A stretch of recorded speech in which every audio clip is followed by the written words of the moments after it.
Il y a une vérité inconfortable qui est rarement exprimée à voix haute.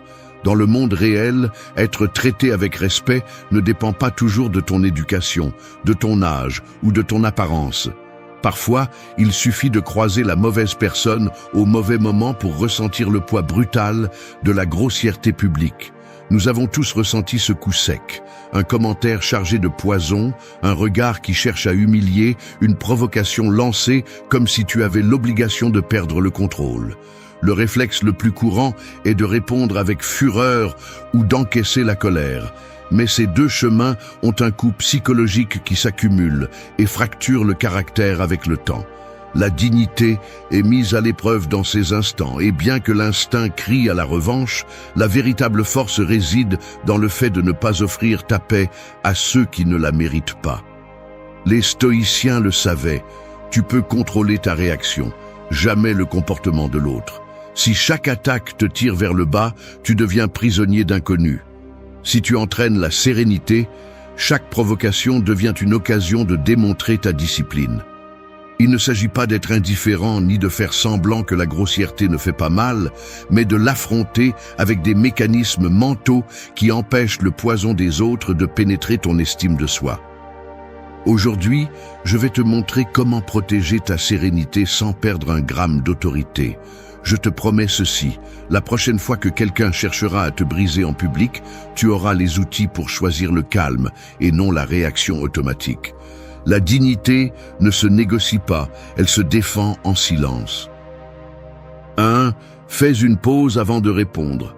La vérité est dure, la plupart des gens réagissent comme un animal acculé face à l'impolitesse des autres, sans filtre, sans pause et sans la moindre intention de contrôler leur réponse. Je te le dis franchement, chaque fois que tu sautes sur le premier impulsion, tu renonces à ton intelligence et tu remets ta dignité sur un plateau. Tu n'es pas un automate, mais tu agis comme si tu avais des fils au lieu de bon sens. Ce qui se passe à l'extérieur ne te définit pas, mais ce que tu choisis d'en faire révèle exactement le type de personne que tu es. Arrête de te mentir en pensant que tu as perdu le contrôle à cause des autres. La seule vérité est que tu ne l'as jamais entraîné.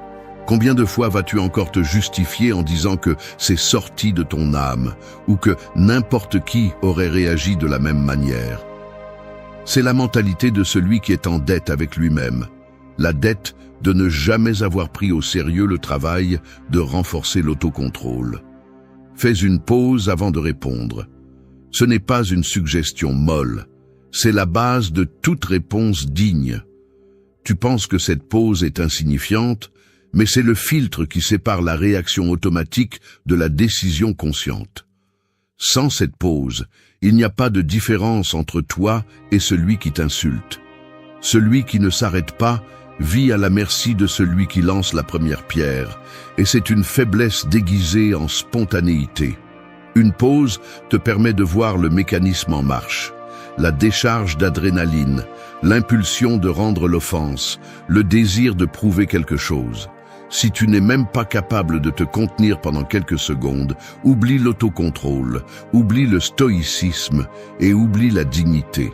Le respect de soi commence au moment où tu choisis de ne pas te laisser emporter par le courant de tes émotions les plus primitives. L'agresseur s'attend à te voir perdre ton calme. Il attend que tu réagisses de la même manière, voire pire, que tu te rabaisses à son niveau et que tu confirmes sa vision médiocre du monde, où tout est réaction, où aucun contrôle n'est possible. Ta pause brise son scénario, ton silence pèse plus que son bruit.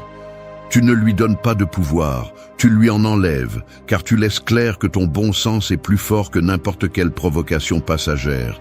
Il ne s'agit pas de te réprimer jusqu'à exploser. Il s'agit d'entraîner le muscle de la maîtrise de soi, celui que presque personne ne développe, parce qu'il nécessite des efforts, nécessite de l'inconfort et exige que tu prennes la responsabilité de tes actes. Ne te trompe pas.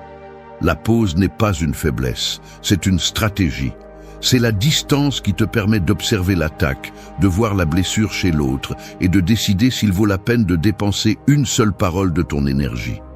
Si tu n'es pas capable de faire une pause, tu es esclave de tes impulsions. Si tu peux, tu es maître de ta réponse et, par conséquent, de ton destin émotionnel. Celui qui ne contrôle pas la pause paie de sa paix intérieure. Fais la pause. Personne d'autre ne peut le faire à ta place. 2. Ne prends pas l'attaque comme quelque chose de personnel. Tu es dans la file d'attente de la banque, il y a de l'urgence, l'ambiance est tendue et quelqu'un derrière toi lâche un commentaire désagréable. Tu vas rester là toute la matinée ou quoi ? La phrase cherche à s'enfoncer, à provoquer une réaction immédiate, à te pousser à jouer le jeu de celui qui insulte et espère que tu te rabaisses. Ce qui se passe à ce moment-là semble simple. Tu ressens un coup au cœur.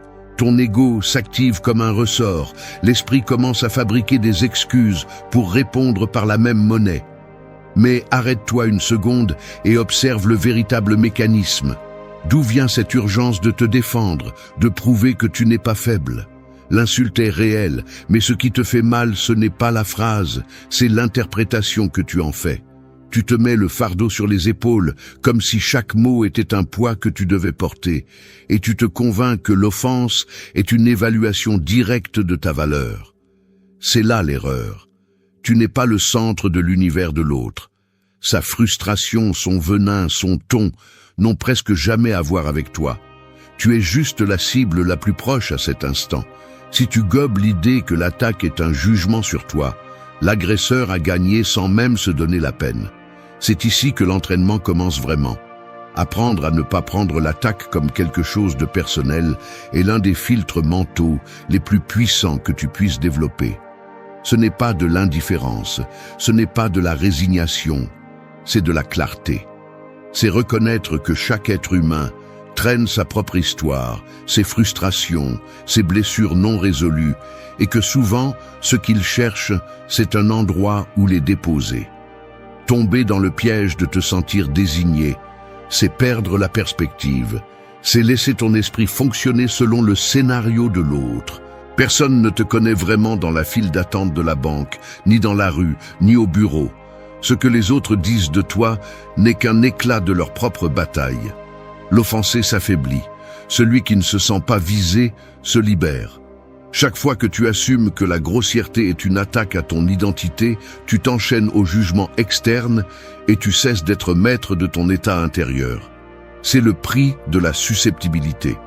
Ta tranquillité dépend de l'humeur et de la misère émotionnelle des autres.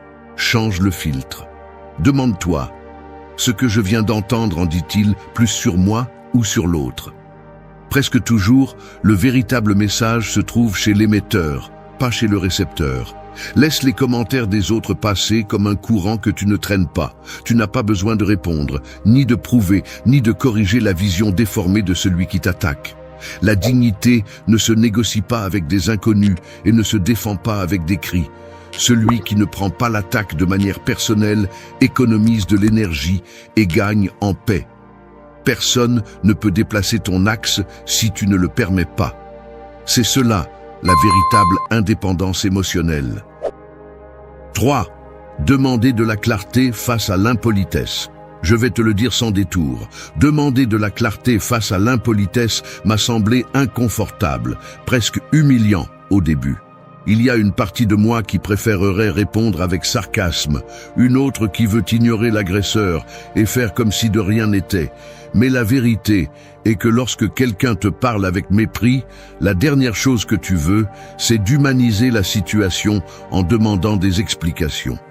Cependant, lorsque je me suis forcé à le faire, j'ai découvert un mécanisme psychologique que presque personne ne reconnaît.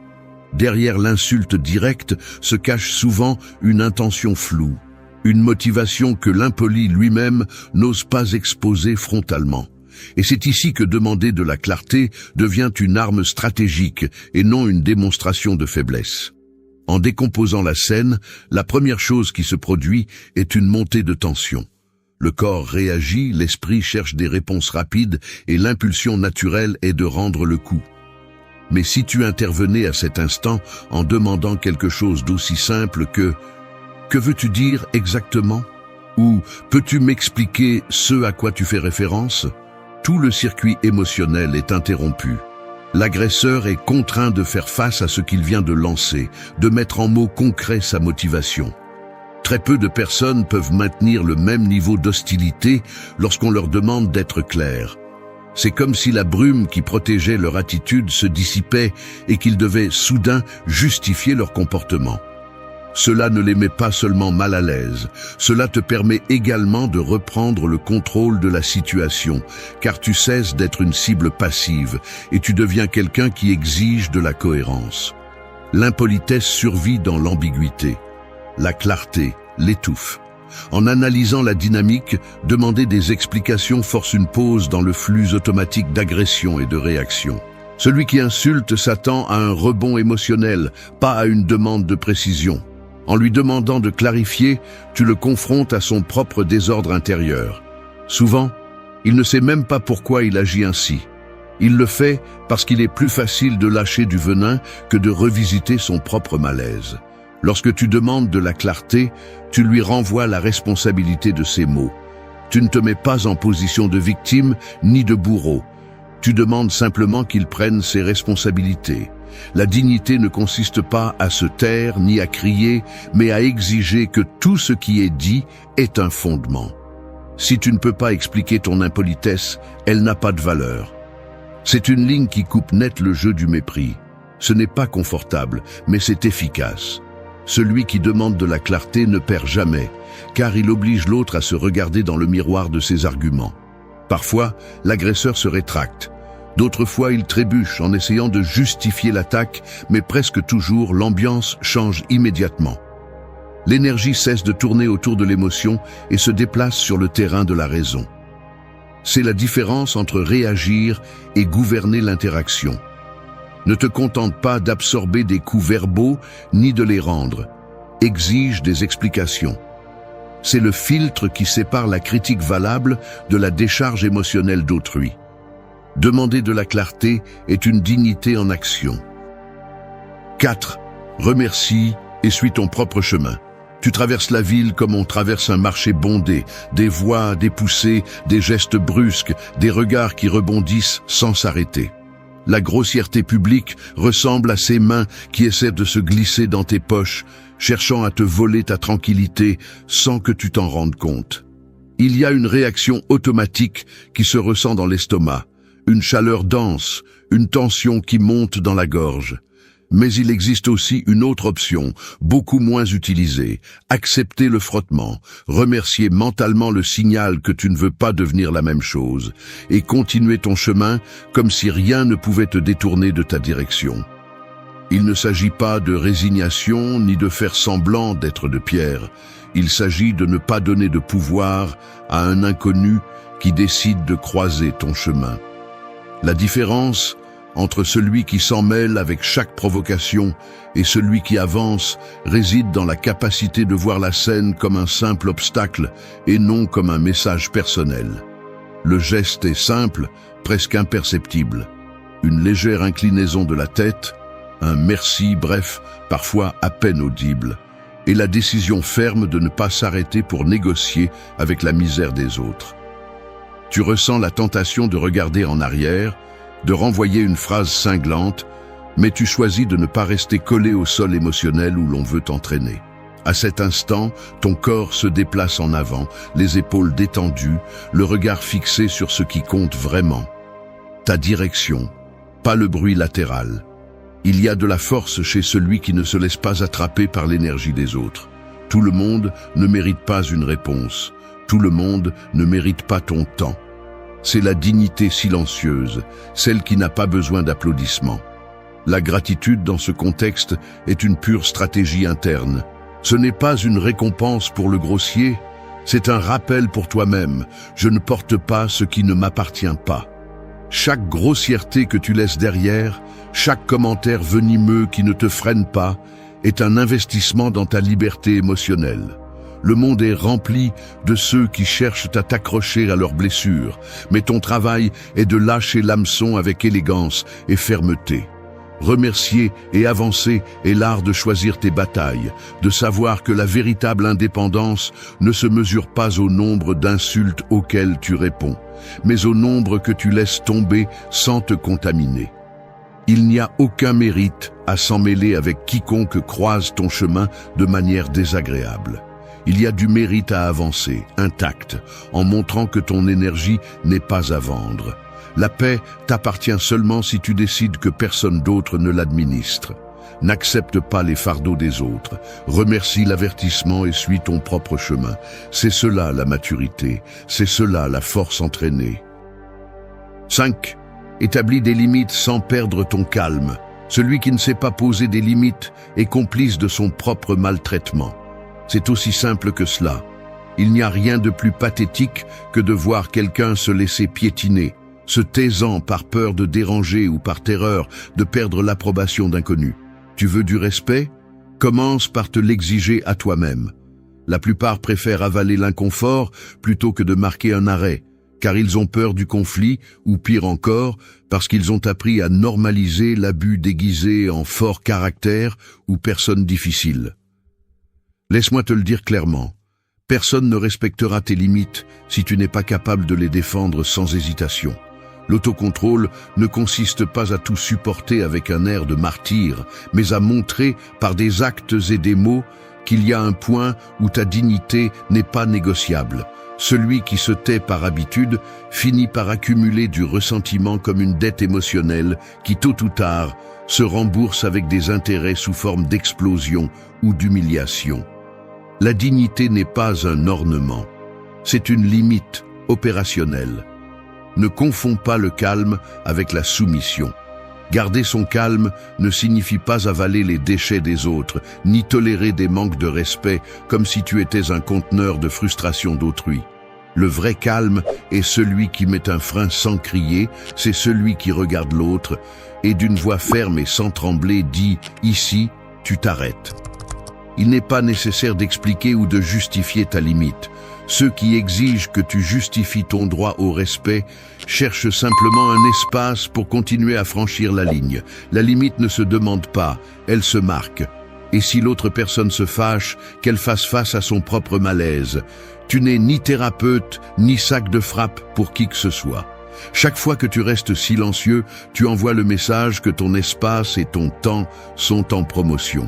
Chaque fois que tu reportes la limite, tu t'entraînes à la faiblesse. Mets le frein avec clarté, sans fioriture ni menace. Il n'est pas nécessaire de hausser la voix, mais il faut faire comprendre qu'il y a des conséquences. Je n'accepte pas ce traitement. Ne me parle pas de cette manière, ou simplement t'éloigner sans donner d'explication. Le respect ne se négocie pas lors de débats d'une demi-heure. Ce que tu permets se répète. Si aujourd'hui tu tolères un manque, demain il te sera 2 fois plus difficile de te maintenir debout. Les excuses du type « je ne voulais pas faire de scandale » ou « ça ne vaut pas la peine de discuter » sont le prétexte de ceux qui préfèrent la fausse paix à la véritable estime de soi. Arrête de te cacher derrière la courtoisie lâche. La limite est le cadenas de la dignité. Si tu ne le fermes pas, personne ne le fera pour toi. N'aie pas peur de déranger l'autre. Crains plutôt de te conforter pour toujours dans le rôle de celui qui se laisse entraîner. Poser des limites sans perdre son calme est la preuve que ta valeur ne dépend pas de l'opinion des autres, mais de l'autorité que tu as sur ton propre espace. Personne ne peut te piétiner si tu restes ferme. Respecte-toi sans demander la permission. C'est la ligne qui sépare l'adulte de l'enfant apeuré. 6. Détecte le besoin derrière l'insulte. La plupart des gens n'insultent pas parce qu'ils sont forts, mais parce que quelque chose en eux est fracturé. La grossièreté n'est jamais un signe de pouvoir, c'est le signe d'un manque, d'une fissure interne que l'autre essaie de masquer par le mépris. Quand quelqu'un t'attaque en public, ce que tu vois n'est que la surface d'un besoin mal géré. Derrière chaque commentaire venimeux, derrière chaque geste hostile, il y a une faim non satisfaite, une frustration qui ne sait pas trouver une issue digne. La réaction automatique est de le prendre comme une attaque personnelle, mais si tu prends le temps de regarder plus profondément, tu commences à voir le véritable mécanisme. Celui qui blesse demande quelque chose, même s'il ne le reconnaît pas. Il demande de l'attention. Il demande à se sentir supérieur pendant un instant. Il demande à être vu. Ou, au fond, il demande que quelqu'un lui confirme qu'il existe, même à travers le conflit. C'est le véritable fondement de la plupart des grossièretés. Personne qui est en paix n'a besoin de piétiner les autres pour respirer. Le défi alors est d'apprendre à détecter ce besoin caché sans tomber dans le piège de se sentir responsable de le satisfaire. L'empathie stratégique n'est ni une faiblesse ni une soumission. C'est la capacité de voir au-delà de l'insulte et de comprendre que l'autre montre son point le plus bas, pas sa force. Si tu es capable d'observer l'attaque sous cet angle, tu reprends immédiatement le pouvoir sur ton état interne. Tu n'es plus une marionnette qui réagit à chaque tirage de corde, mais un observateur qui reconnaît la dynamique et décide s'il participe ou non. La question que tu dois te poser n'est pas « pourquoi m'attaque-t-il ?», mais « que cherche-t-il vraiment ?» Et bien que la réponse ne justifie jamais le manque de respect, elle te permet de choisir une réponse qui préserve ta dignité. Tu peux choisir de ne pas t'engager, tu peux renvoyer une phrase neutre qui n'alimente pas l'agression, tu peux même répondre avec un calme qui désarme parce que tu n'entraves pas dans le jeu du manque de l'autre.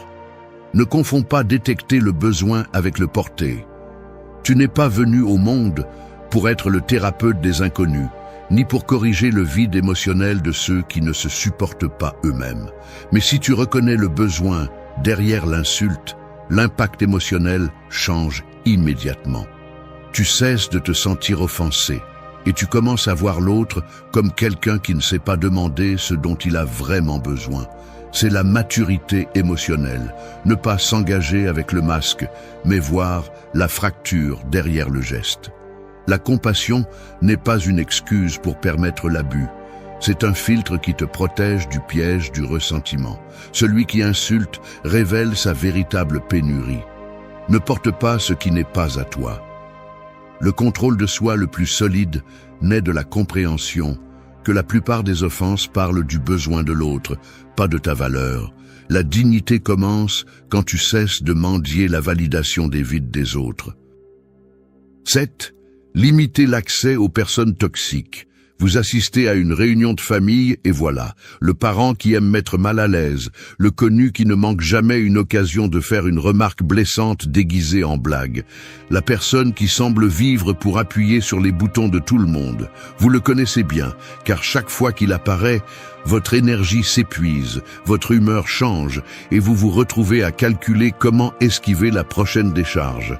C'est ici que s'active le mécanisme le plus subtil, mais le plus nécessaire, limiter l'accès.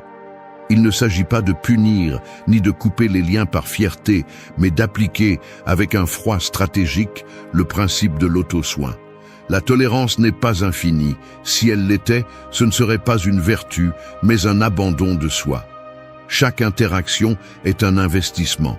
Soit vous ajoutez de la paix, soit vous vous endettez par rapport à votre tranquillité.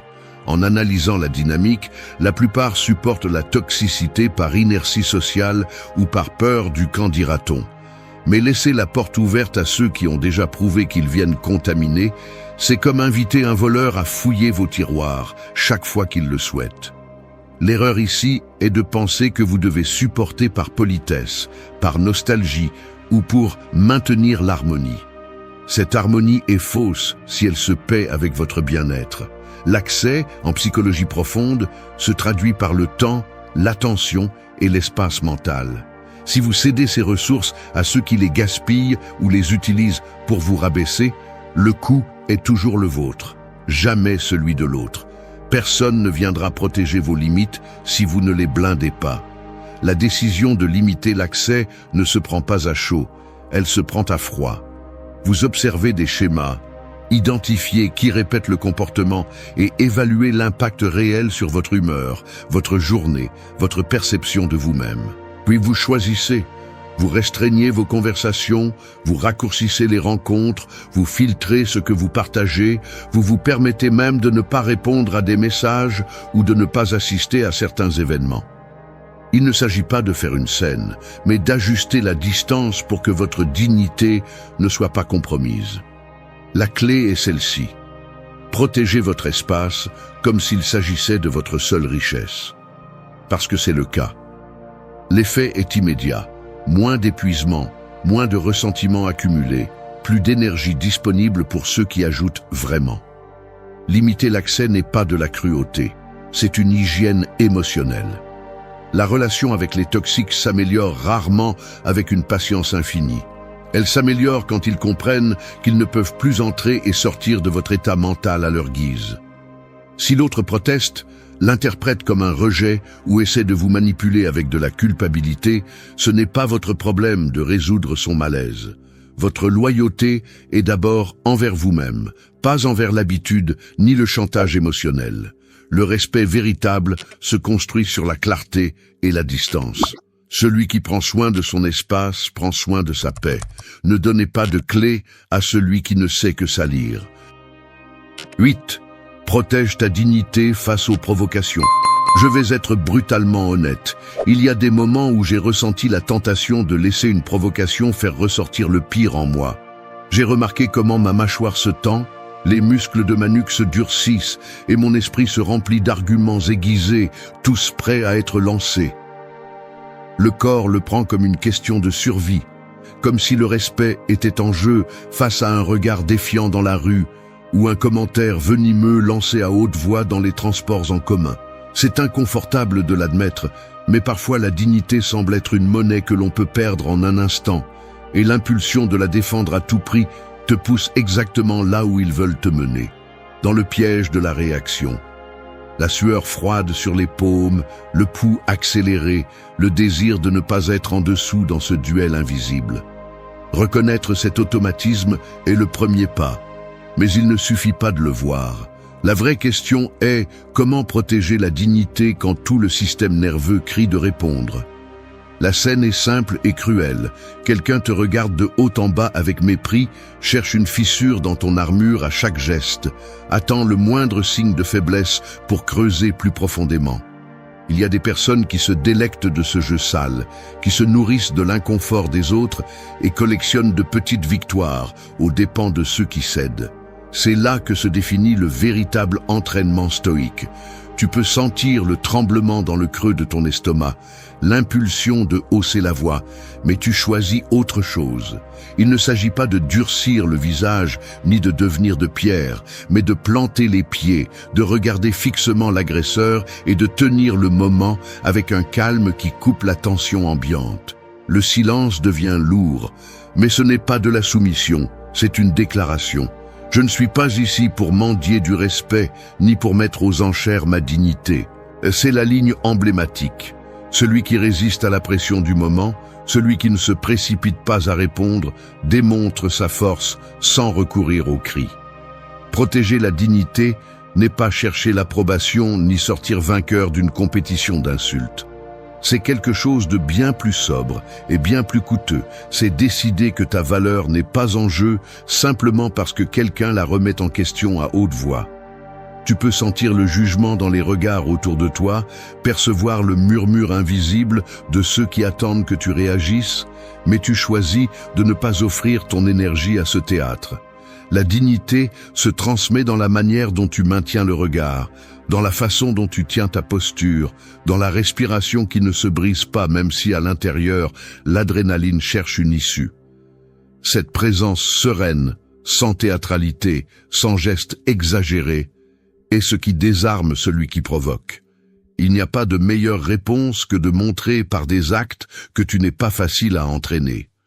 Tout ne mérite pas ta réaction. C'est une autre ligne emblématique. Le véritable blindage ne réside pas dans le volume de tes mots, ni dans la dureté de tes gestes, mais dans le contrôle de soi que tu choisis d'exercer quand c'est le plus difficile. Celui qui provoque attend un reflet immédiat, une explosion qui rompt l'équilibre. S'il ne l'obtient pas, il se retrouve face à un mur qu'il ne peut pas traverser. La dignité, dans ces secondes, est le seul véritable bouclier. Elle ne se manifeste pas dans ce que tu dis, mais dans ce que tu es capable de ne pas dire. Chaque provocation qui ne te vole pas ton calme est une victoire silencieuse.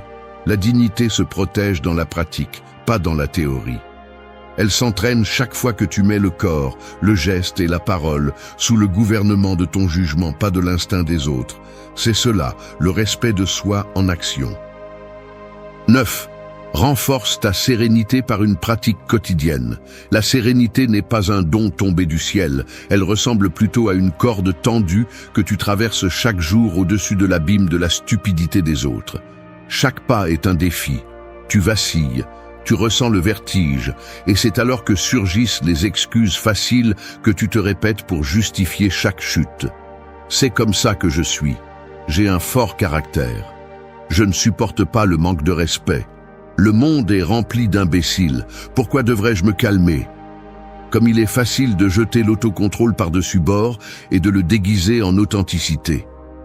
Mais la vérité est crue et n'admet pas d'artifice. La sérénité se construit par une pratique quotidienne. Et si tu ne l'entraînes pas, tu deviens le jouet émotionnel de quiconque décide d'appuyer sur tes boutons. Ici, il n'y a pas de place pour des discours de développement personnel, ni pour des romantismes du « sois toi-même ». Il y a de la place pour l'effort répété, pour la fatigue mentale de te corriger pour la énième fois, pour la discipline brutale de ne pas tomber dans le piège habituel. Te dérange-t-il de sentir que l'autocontrôle est un travail constant? Bien, car la véritable croissance est toujours inconfortable. La sérénité ne s'acquiert pas en lisant de belles phrases, ni en regardant des vidéos motivantes. Elle se réalise lorsque tu traverses l'inconfort de te mordre la langue, lorsque tu choisis de respirer profondément alors que ton corps tremble de rage, lorsque tu répètes encore et encore l'exercice de ne pas réagir, même si tout ton système nerveux te crie le contraire. Tu parles de dignité, mais tu la démontres dans les microsecondes où tu choisis de ne pas retourner dans la boue de ceux qui insultent. Personne ne devient serein par accident. On devient serein parce qu'on se force à pratiquer, même quand cela ne fait pas envie, même quand l'esprit cherche des raccourcis et des excuses. C'est ce qui sépare les adultes des enfants émotionnels. Sérénité qui ne se pratique pas, sérénité qui s'oxyde. Grave-toi cette phrase. Ne te laisse pas tromper en croyant que la répétition est une faiblesse. La répétition est le seul moyen de transformer l'impulsion en discernement. Chaque fois que tu fais face à une provocation sans perdre ton calme, tu places une brique de plus dans le mur de ton autocontrôle. Si tu relâches par paresse ou que tu te justifies par fatigue, tu recules tout ce que tu as avancé. C'est inconfortable, oui, mais celui qui cherche le confort émotionnel finit par payer avec de l'humiliation tôt ou tard. Le caractère se forge dans la fatigue de résister. Tu veux du respect pour toi-même? Ne le cherche pas dans l'indulgence, cherche-le dans la discipline du quotidien. Chaque fois que tu entraînes la sérénité, même en petite dose, tu récupères une partie de toi que le monde essaie de te ravir à grands cris. Il n'y a pas de raccourci, il n'y a pas de magie.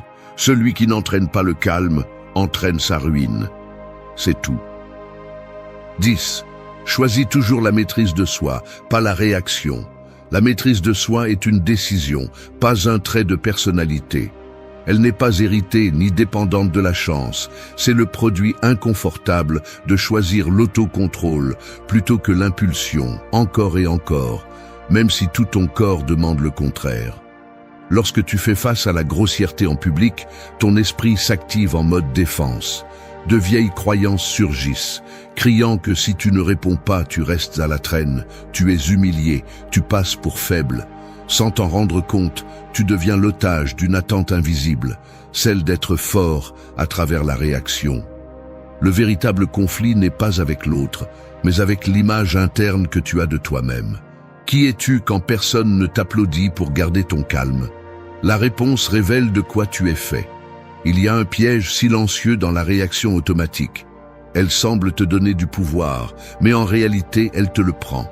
Celui qui réagit se vide, car il remet son centre à la situation et laisse les émotions prendre le volant. Choisis la maîtrise de soi, celui qui a compris que ce que tu peux perdre de plus précieux dans une provocation n'est pas la discussion, mais le respect de soi. La maîtrise de soi n'est ni froideur ni indifférence. C'est la discipline de ne pas laisser les mouvements des autres dicter les tiens. Chaque fois que la colère te pousse au bord et que tu choisis de ne pas sauter, tu renforces une structure interne que personne ne voit, mais qui soutient tout le reste. Le véritable autocontrôle se cultive dans ces secondes d'inconfort, dans l'effort de ne pas déclencher la réponse facile, dans le courage de maintenir un silence inconfortable si nécessaire. L'esprit, par défaut, cherche à justifier l'éclat. Je ne pouvais pas laisser passer. Je devais me défendre. C'était juste. Mais derrière chaque justification se cache une incapacité à tolérer la tension interne que produit la provocation. La maîtrise de soi, en revanche, est d'accepter ce malaise sans anesthésie, de le laisser passer par le corps et de l'observer sans le transformer en action. La dignité se construit dans cet espace invisible où tu choisis de te contenir, même si tu sens que personne ne le remarque. Celui qui contrôle la réponse contrôle le résultat. Cette phrase est une invitation brutale à ne pas céder à la faiblesse facile de l'emportement. Tu peux tromper le monde avec une façade de force, mais ton jugement se révèle dans la qualité de tes choix sous pression. Maintenir la maîtrise de soi est un travail ingrat. C'est le muscle qui fait le plus mal à entraîner car il exige de renoncer à la gratification immédiate. Mais chaque fois que tu y parviens, tu crées une distance réelle entre ta valeur et l'opinion des autres. La réaction est esclavage, la maîtrise de soi est souveraineté. La différence entre te sentir maître de toi-même ou te sentir à la merci de n'importe quelle provocation se trouve dans cette ligne fine et rugueuse qui sépare ce que tu ressens de ce que tu fais. Personne ne peut choisir à ta place. Choisis toujours la maîtrise de soi. C'est le filtre définitif de ta maturité. Merci d'être resté jusqu'à la fin de la vidéo. Si vous avez tout vu, commentez « Je suis stoïcien » comme notre signe secret, indiquant que vous êtes un véritable apprenant du stoïcisme. N'oubliez pas de vous abonner et de liker la vidéo si elle vous a plu. Rendez-vous dans la prochaine vidéo et rappelez-vous, continuez à cultiver votre esprit stoïque.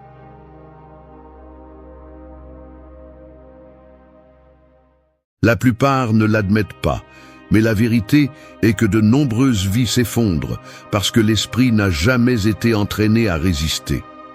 On parle des émotions comme si elles étaient des boussoles infaillibles, mais en pratique, se laisser emporter par ce que l'on ressent est une recette sûre pour la confusion et le regret. Aujourd'hui, le monde applaudit l'authenticité émotionnelle, mais ce qu'on ne vous dit pas, c'est le prix. Des relations brisées, des opportunités perdues, une paix intérieure qui semble toujours être en dette. La vérité inconfortable est que nous ne naissons pas avec un esprit prêt à diriger. Il faut construire ce muscle, jour après jour, avec discipline et détermination. Les stoïciens l'ont compris. La qualité de votre pensée est le filtre qui détermine votre destin. Le désordre émotionnel n'est pas la liberté. C'est un esclavage déguisé. Et seul celui qui ose mettre des limites à ses impulsions découvre ce qu'est la véritable force. Il ne s'agit pas de nier ce que vous ressentez, mais de le remettre à sa place. Une vie gouvernée par l'émotion est fragile, réactive et au fond prévisible. Mais celui qui entraîne son esprit à penser avec vérité et à agir avec clarté devient maître de lui-même. Aujourd'hui, je te mets au défi. Ne prends pas le chemin facile de la réaction automatique. Décide d'être l'architecte de ton caractère, même quand c'est difficile, car seul un esprit discipliné peut soutenir une vie avec un but. La force mentale ne s'hérite pas, elle se forge. Entraîne ton esprit chaque jour. Arrête de te mentir. Ton esprit, si tu ne l'entraînes pas, devient ton pire ennemi. Tu n'es pas spécial parce que tu ressens beaucoup. Il n'y a pas de mérite à laisser ton humeur dicter tes mots, tes actions et le cours de tes jours. Nous savons tous combien il est facile de se justifier avec des phrases comme « c'est comme ça que je suis » ou « je ne peux pas m'en empêcher ». Mais c'est l'excuse de celui qui a décidé de vivre sans discipline. La vérité, même si elle fait mal, est que si l'esprit n'est pas renforcé, il devient esclave de n'importe quelle émotion passagère et t'entraîne vers des décisions qui finissent par te coûter cher. Il n'existe pas de liberté sans maîtrise mentale. Il y a ceux qui passent leur vie à répéter les mêmes erreurs, à perdre des relations précieuses, à freiner leur propre progrès et à multiplier leurs douleurs, simplement parce qu'ils n'ont pas eu le courage d'imposer l'ordre en eux. C'est la dure réalité que beaucoup préfèrent ne pas regarder en face. Entraîner l'esprit n'est pas un luxe ni une mode, c'est une nécessité urgente. Ce que tu ne disciplines pas te gouverne. Si tu ne choisis pas tes pensées, ce sont tes pensées qui te choisissent, et la plupart sont faibles, réactives et déformées par des années d'habitudes incontrôlées. Tu vis piégé dans une sorte de dette émotionnelle, payant des intérêts avec ta paix chaque fois que tu laisses l'impulsion gagner. La tranquillité et la force n'apparaissent pas par magie. Elles sont le fruit d'un effort inconfortable et constant. Les gens cherchent des solutions rapides, mais la seule véritable formule est la pratique quotidienne, l'engagement envers la vérité et la volonté d'affronter ses propres mensonges intérieurs. Ton esprit peut être ta prison ou ta liberté. Cette phrase n'est pas un ornement, c'est un avertissement que personne ne devrait ignorer. La culture actuelle te vend l'idée que tout exprimer et se laisser emporter est un signe d'authenticité. Mensonge. Si ce qui te domine est l'émotion sans filtre, tu n'es pas plus authentique, tu es plus vulnérable. Pourquoi certains restent-ils debout quand tout tremble autour? Parce qu'ils ne se permettent pas le luxe de réagir comme des automates poussés par n'importe quel courant émotionnel.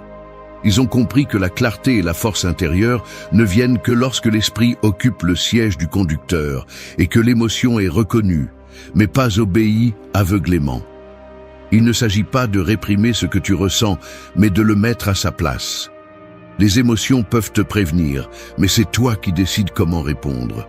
Penser avec vérité, analyser avant de parler, filtrer ce que tu acceptes comme vrai, c'est ça, l'entraînement mental. C'est inconfortable, c'est difficile, mais l'alternative est de vivre comme une feuille au vent, à la merci de tout ce qui se passe dehors et en toi.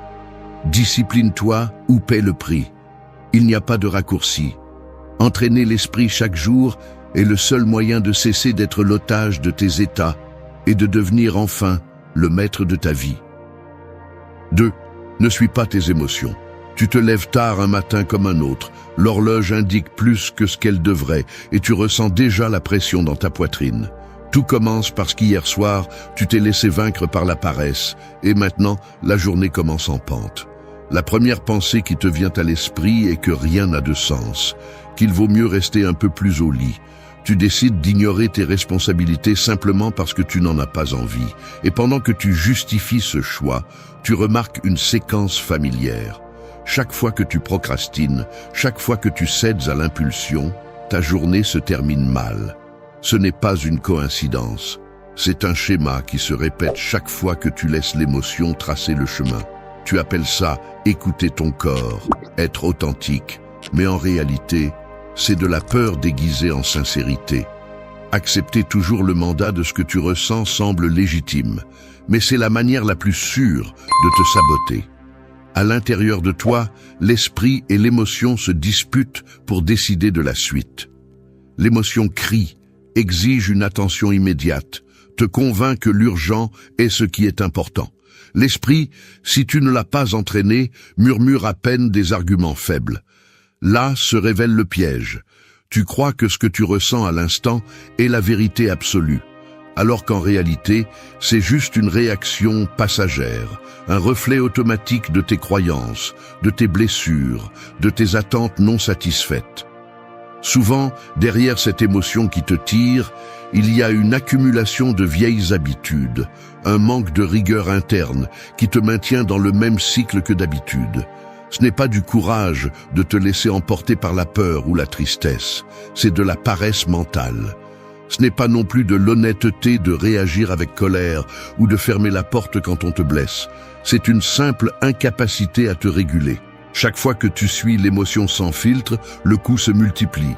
Tu perds en clarté, tu perds le contrôle et surtout, tu perds l'opportunité de grandir. Vivre ainsi, c'est laisser les rênes de ta vie entre les mains d'un mécanisme qui ne distingue pas le bien du mal, ni l'urgent de l'important. Les émotions, par nature, cherchent la sortie la plus facile, le soulagement immédiat, même si cela implique de s'éloigner de ce que tu veux vraiment construire. La discipline mentale commence lorsque tu t'arrêtes, observes l'impulsion et décides de ne pas lui obéir aveuglément. C'est ici que se joue la différence entre ceux qui sont esclaves de leurs états et ceux qui, bien qu'ils ressentent tout, choisissent d'agir avec un but. Tout ce que tu ressens ne mérite pas une réponse. Cette phrase devrait être gravée dans ta mémoire, parce que décider de ne pas suivre tes émotions n'est pas réprimer ni nier ce qui se passe en toi. C'est le reconnaître, le mettre à sa place et choisir consciemment la prochaine étape. La vraie force est d'avoir la capacité de sentir sans laisser cela te gouverner. Si tu ne le fais pas, chaque jour sera une répétition de vieilles erreurs, un investissement constant dans la même douleur. L'esprit se renforce chaque fois que tu résistes au premier élan et choisis le chemin qui ajoute, pas celui qui te retire. C'est ça la liberté. Agir guidé par la clarté, pas par l'urgence émotionnelle du moment. 3. La clarté exige une discipline mentale. Je vais être brutalement honnête. La clarté mentale ne surgit pas spontanément chez moi.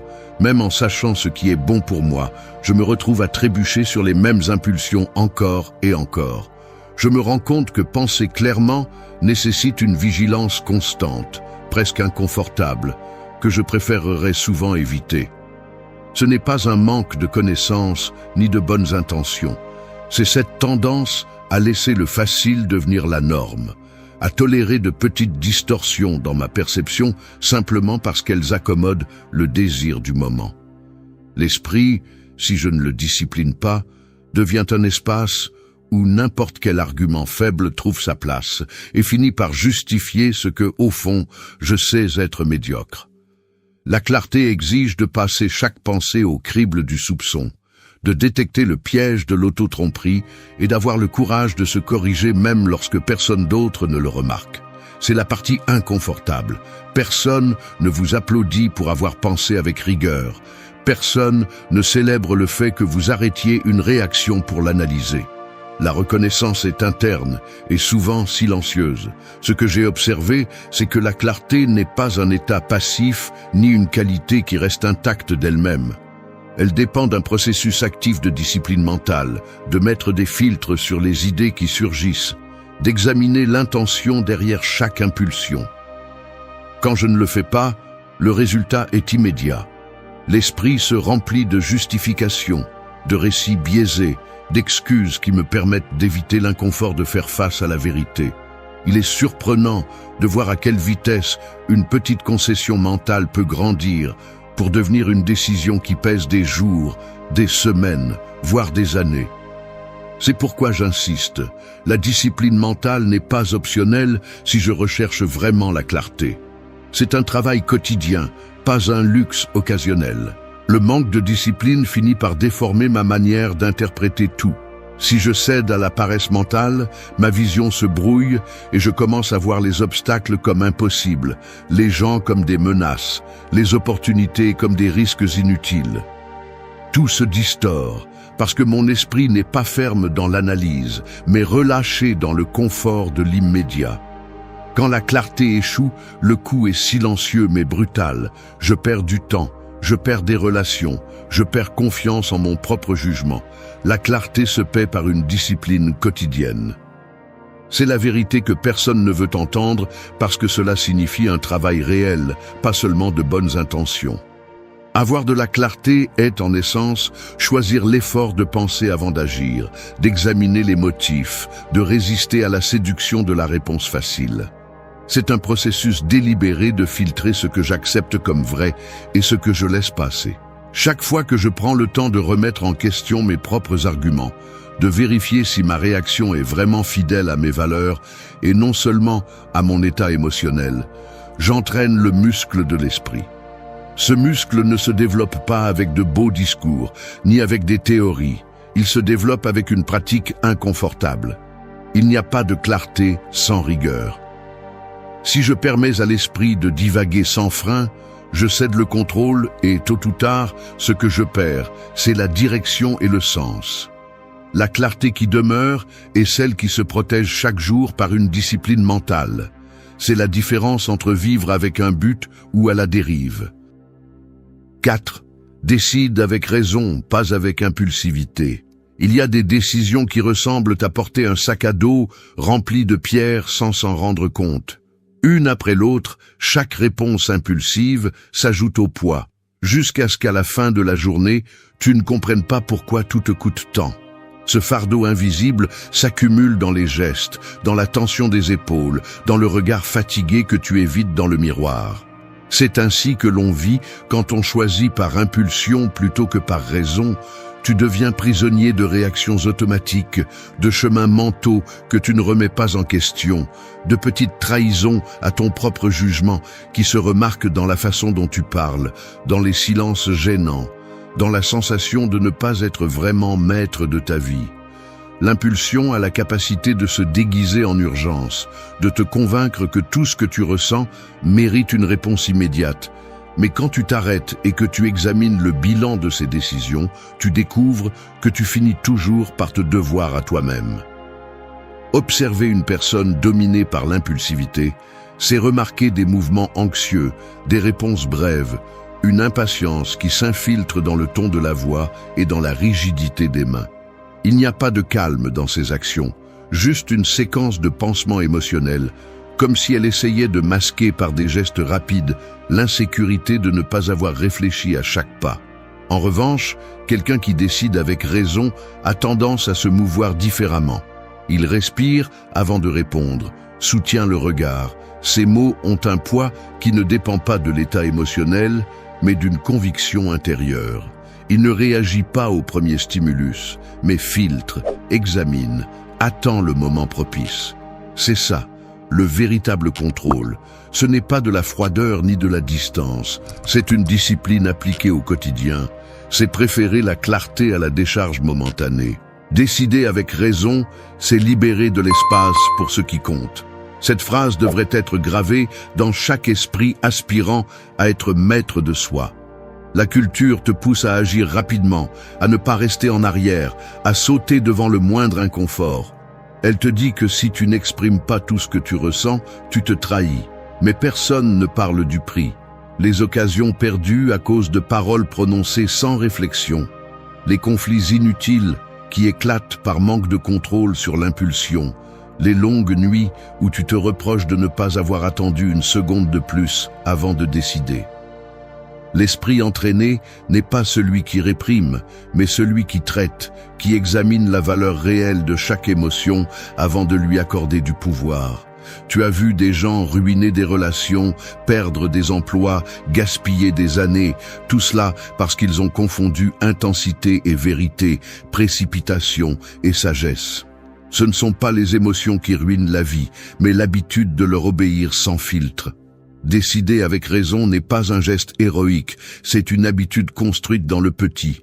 Faire une pause avant de répondre, respirer quand la poitrine brûle, se demander si l'action ajoute ou soustrait. Il n'y a pas de croissance sans cette pause consciente. L'impulsion construit le chaos, la raison construit le destin.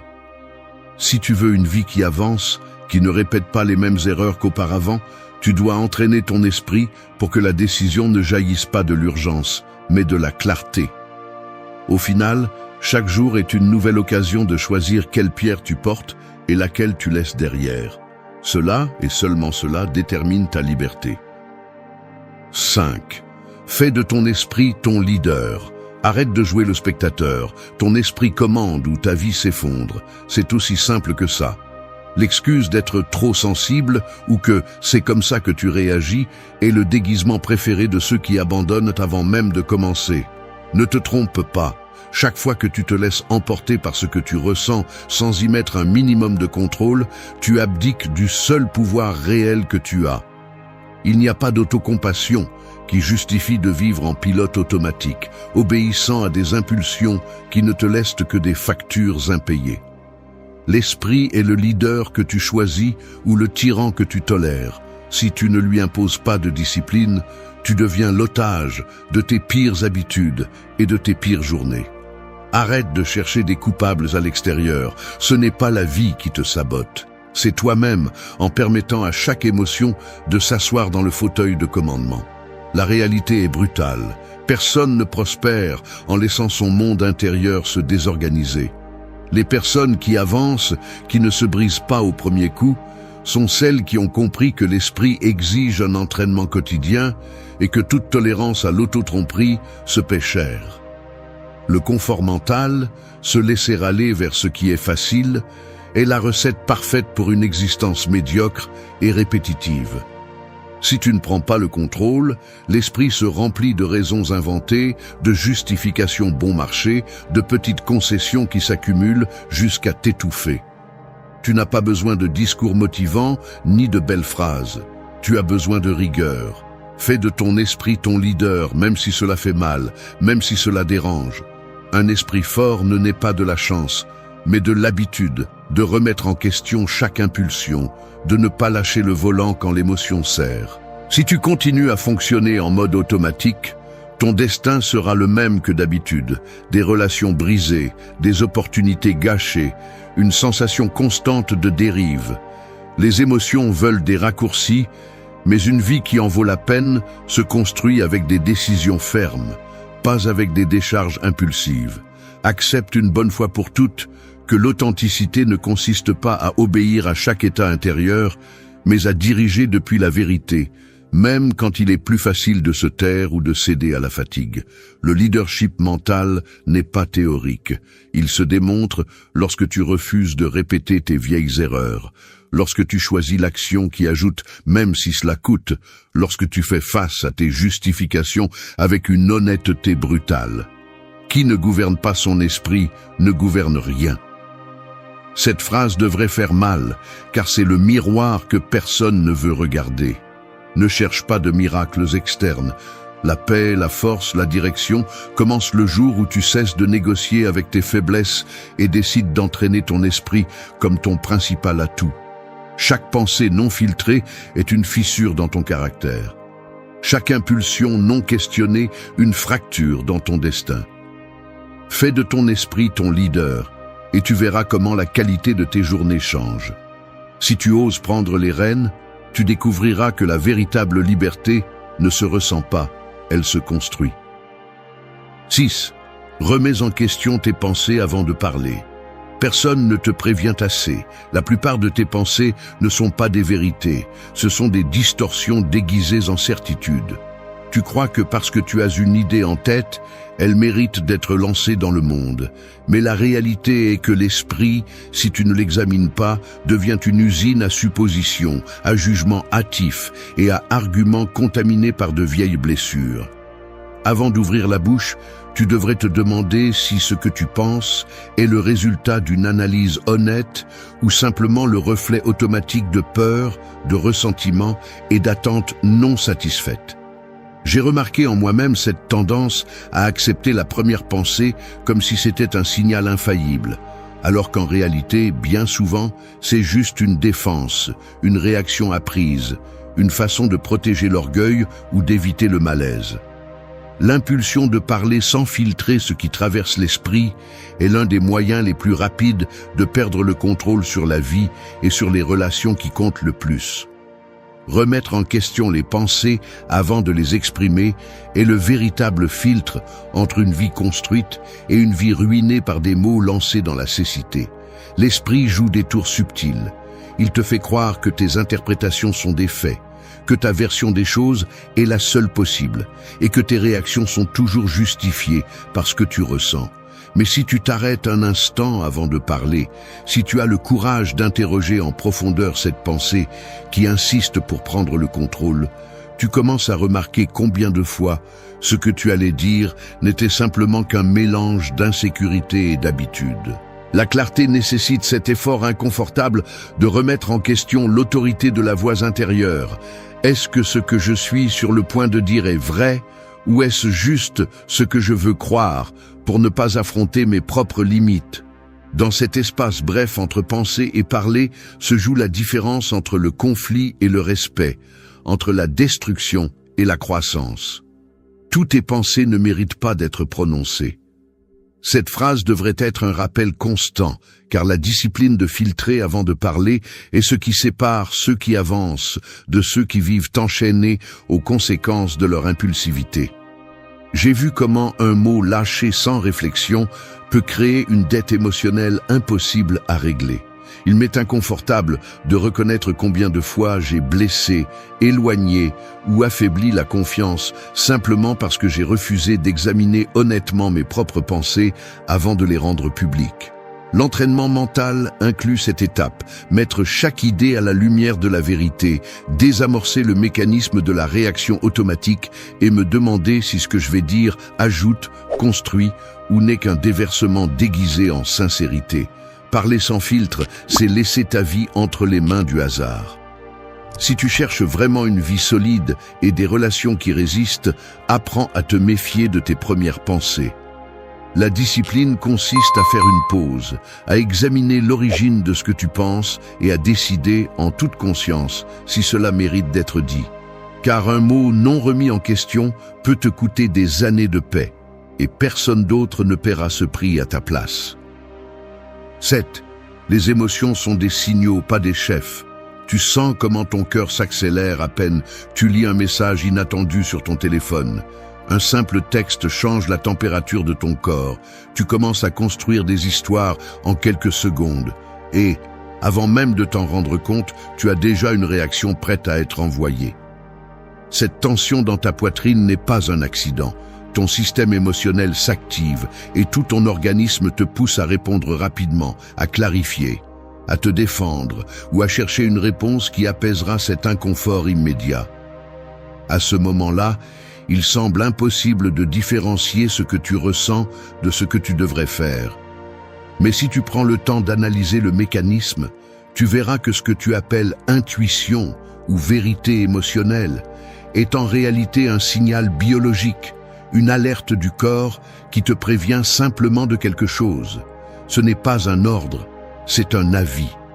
L'erreur la plus courante est de confondre ce signal avec une directive indiscutable.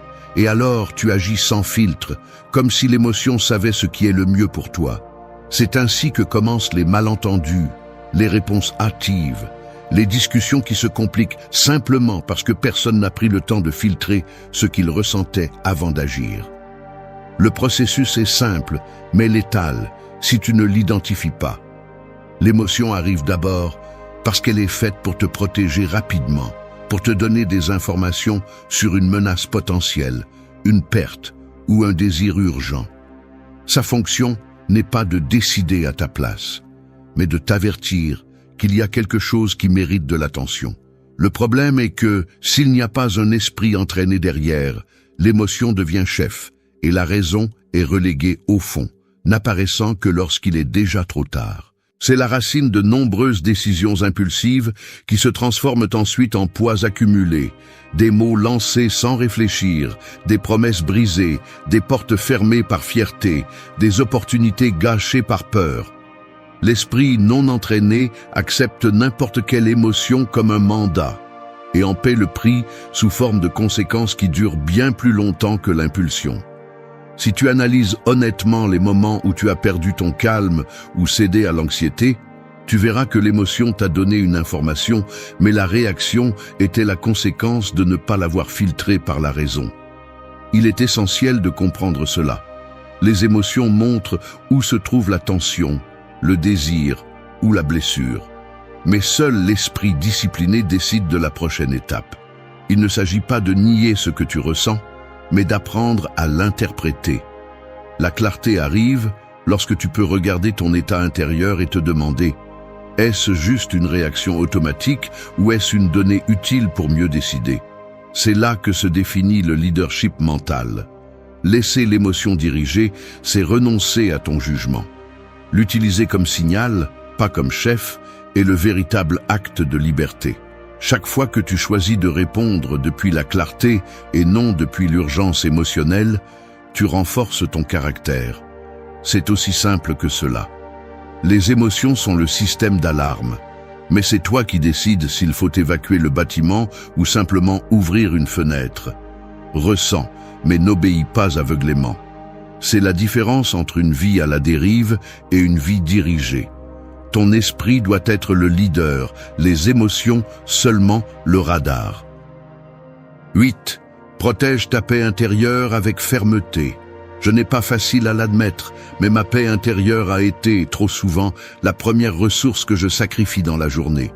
Il suffit d'un geste mal interprété, d'un message au ton inapproprié ou d'une petite contrariété pour que tout mon état intérieur se contamine. Et, sans m'en rendre compte, je cède le contrôle de ma tranquillité à n'importe quel facteur externe. Je sens mon corps tendu, ma mâchoire serrée. Le rythme de ma respiration s'accélère et à cet instant, le monde se réduit à ce problème minime qui, pour une raison quelconque, je laisse grandir jusqu'à tout envahir. Je me suis vu défendre mon point de vue avec une intensité absurde, juste pour ne pas tolérer l'inconfort de rester silencieux. J'ai remarqué comment une mauvaise nouvelle peut me voler ma sérénité pendant des heures, même lorsque, objectivement, rien de grave n'a changé. Il est humiliant de constater que la paix, cet état qui devrait être mon refuge, est si fragile lorsque l'esprit n'est pas entraîné à la protéger avec fermeté. Il est curieux de voir dans le corps, lorsque l'esprit n'a pas mis de limite claire, le dos se courbe, les yeux cherchent le sol, l'estomac se ferme et la voix tremble en parlant, comme si tout mon système était programmé pour perdre sa stabilité face à n'importe quel stimulus. Dans ces moments-là, la paix intérieure semble un luxe, quelque chose hors de mon contrôle, et je me surprends à chercher des coupables à l'extérieur, comme si le monde avait l'obligation de ne pas me déranger. Mais la vérité est plus inconfortable. La paix ne se perd pas, elle se donne. Chaque fois que je permets à une émotion de dominer ma réaction, je cède un espace mental précieux. Chaque fois que je laisse une opinion extérieure définir ma journée, je renonce à ma souveraineté intérieure. C'est un mécanisme presque invisible. Je justifie l'irritation, je normalise le ressentiment, et à la fin de la journée, la seule chose que je récolte est la fatigue et la sensation de m'être trahi moi-même. Protéger la paix intérieure exige un effort plus physique qu'il n'y paraît. Il ne s'agit pas d'attendre que les circonstances soient favorables, mais de construire, geste après geste, une défense consciente. Je ferme les yeux, j'inspire profondément et je décide de ne pas m'impliquer dans chaque provocation, de ne pas répondre à chaque stimulus, de ne pas laisser l'extérieur s'installer dans mon espace le plus intime. Il y a une dignité silencieuse à ne pas réagir, à garder son calme même lorsque l'environnement invite au chaos. La paix est une frontière, pas un cadeau. Cette phrase, je la garde gravée dans les jours difficiles car elle me rappelle que personne ne défendra ma sérénité à ma place. Il est de ma responsabilité personnelle de protéger mon intérieur, de fixer des limites claires et d'être implacable avec ce que je permets d'entrer dans mon esprit. Si je cède à chaque pression, si je baisse ma garde face à chaque désagrément, ma vie devient une succession de sursauts et de pertes inutiles. La véritable fermeté ne se voit pas dans la façon dont tu fais face aux grands problèmes, mais dans la vigilance quotidienne face aux petites attaques à ta tranquillité. Ce n'est pas un acte héroïque, c'est une habitude. Choisir chaque matin de ne pas céder ma paix à la première chose qui se produit. Défendre ta paix, c'est défendre ta vie. C'est ce que la plupart des gens ne comprennent pas, et c'est pourquoi ils vivent fatigués, dispersés, sans un noyau solide auquel revenir.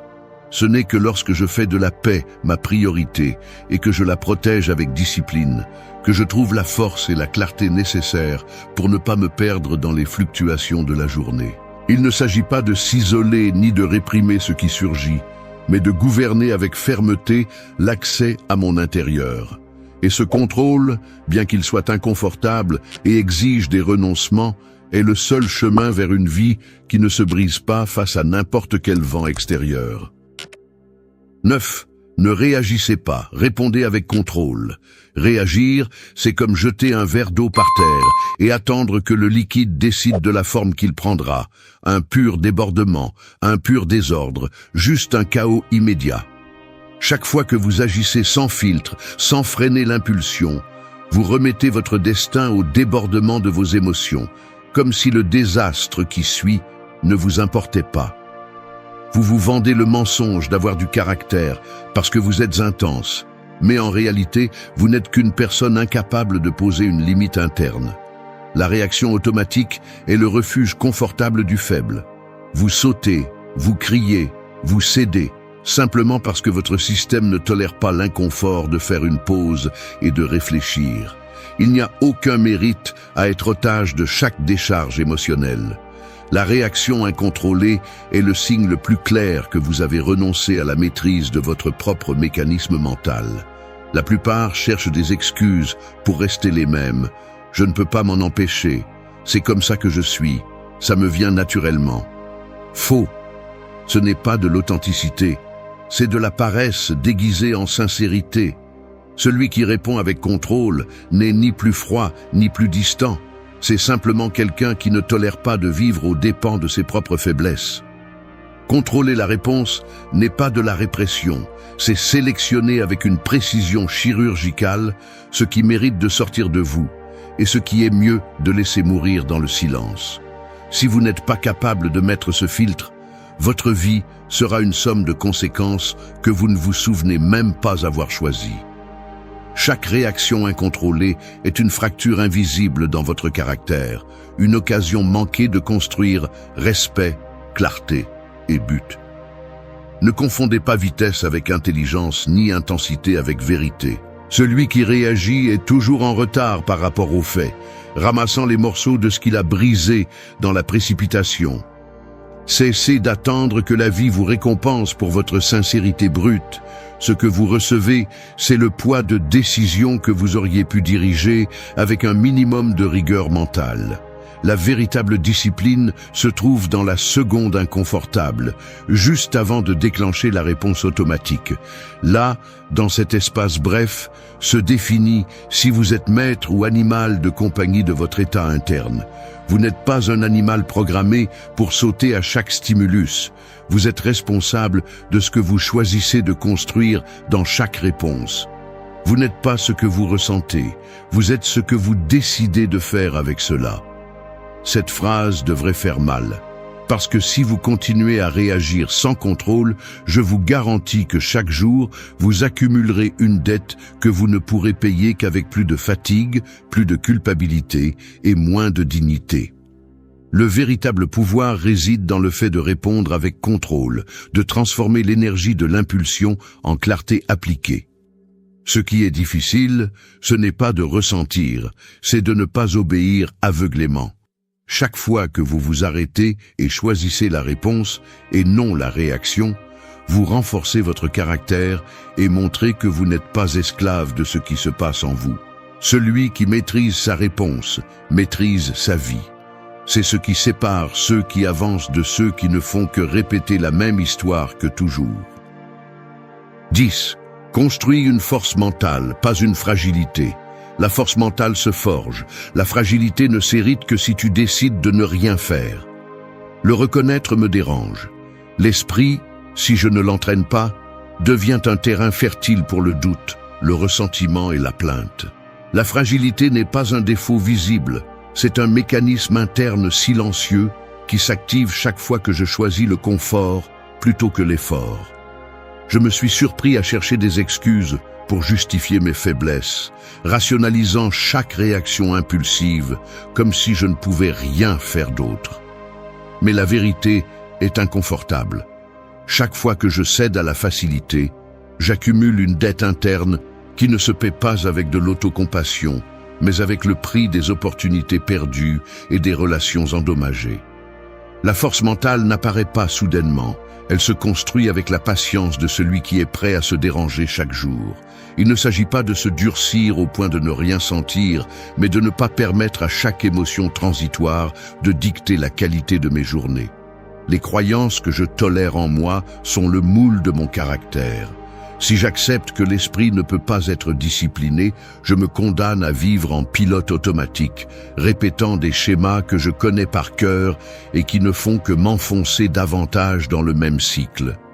La fragilité s'installe lorsque je crois que ce que je ressens est incontestable, que la douleur de l'effort est un signe que quelque chose ne va pas, alors qu'en réalité, c'est juste le symptôme que l'esprit résiste à la croissance.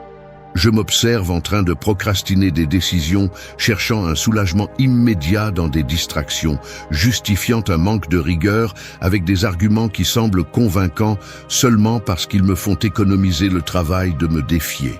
C'est là le véritable origine de la fragilité, le refus de soutenir l'effort inconfortable de penser avec vérité. Construire une force mentale, c'est m'obliger à rester présent lorsque tout en moi veut fuir. C'est remarquer l'impulsion de réagir, de céder, d'abandonner l'engagement et décider de rester un moment de plus dans l'effort. Personne ne voit ce combat intérieur, mais le résultat se fait sentir avec le temps. L'esprit devient moins vulnérable à la critique, moins réactif au rejet, moins dépendant de l'approbation extérieure. La force ne crie pas, elle soutient. Cette phrase, je la répète lorsque mon esprit cherche des raccourcis, lorsque la tentation d'abandonner semble légitime. Ce qui différencie ceux qui résistent des autres, ce n'est pas l'absence d'émotion, c'est la capacité de mettre chaque sentiment à sa place et de ne pas laisser cela dominer la direction de la vie. La fragilité est le prix de ne pas s'entraîner. La force est le gain de chaque décision inconfortable, chaque pensée remise en question, chaque impulsion résistée. Il n'y a pas de secret, ce que tu n'entraînes pas s'affaiblit. Si tu veux une vie qui ne s'effondre pas à chaque coup, entraîne ton esprit jusqu'à ce que la clarté et la fermeté soient ta réponse automatique et non l'exception. La véritable force est invisible pour les autres, mais se ressent dans la dignité de savoir que, même si le monde presse, ton esprit ne se brise pas. Merci d'être resté jusqu'à la fin de la vidéo. Si vous avez tout vu, commentez « Je suis stoïcien » comme notre signe secret, indiquant que vous êtes un véritable apprenant du stoïcisme. N'oubliez pas de vous abonner et de liker la vidéo si elle vous a plu. Rendez-vous dans la prochaine vidéo et rappelez-vous, continuez à cultiver votre esprit stoïque.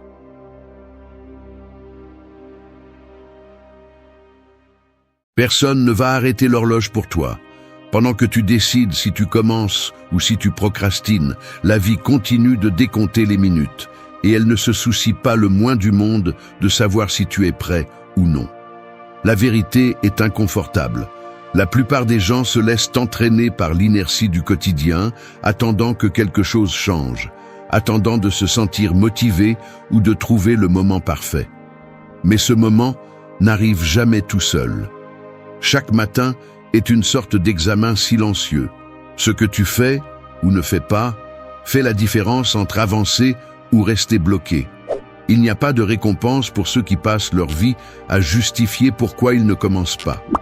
Il y a un coût psychologique élevé à vivre à moitié, à laisser les excuses gouverner tes routines, à hypothéquer tes propres rêves pour construire ceux des autres.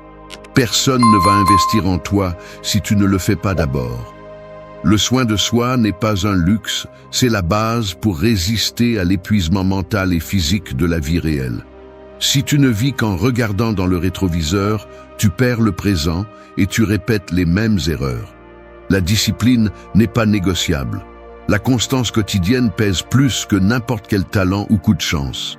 Et non, personne ne va applaudir tes petites réussites autant que toi. Apprends à les célébrer en privé et à avancer.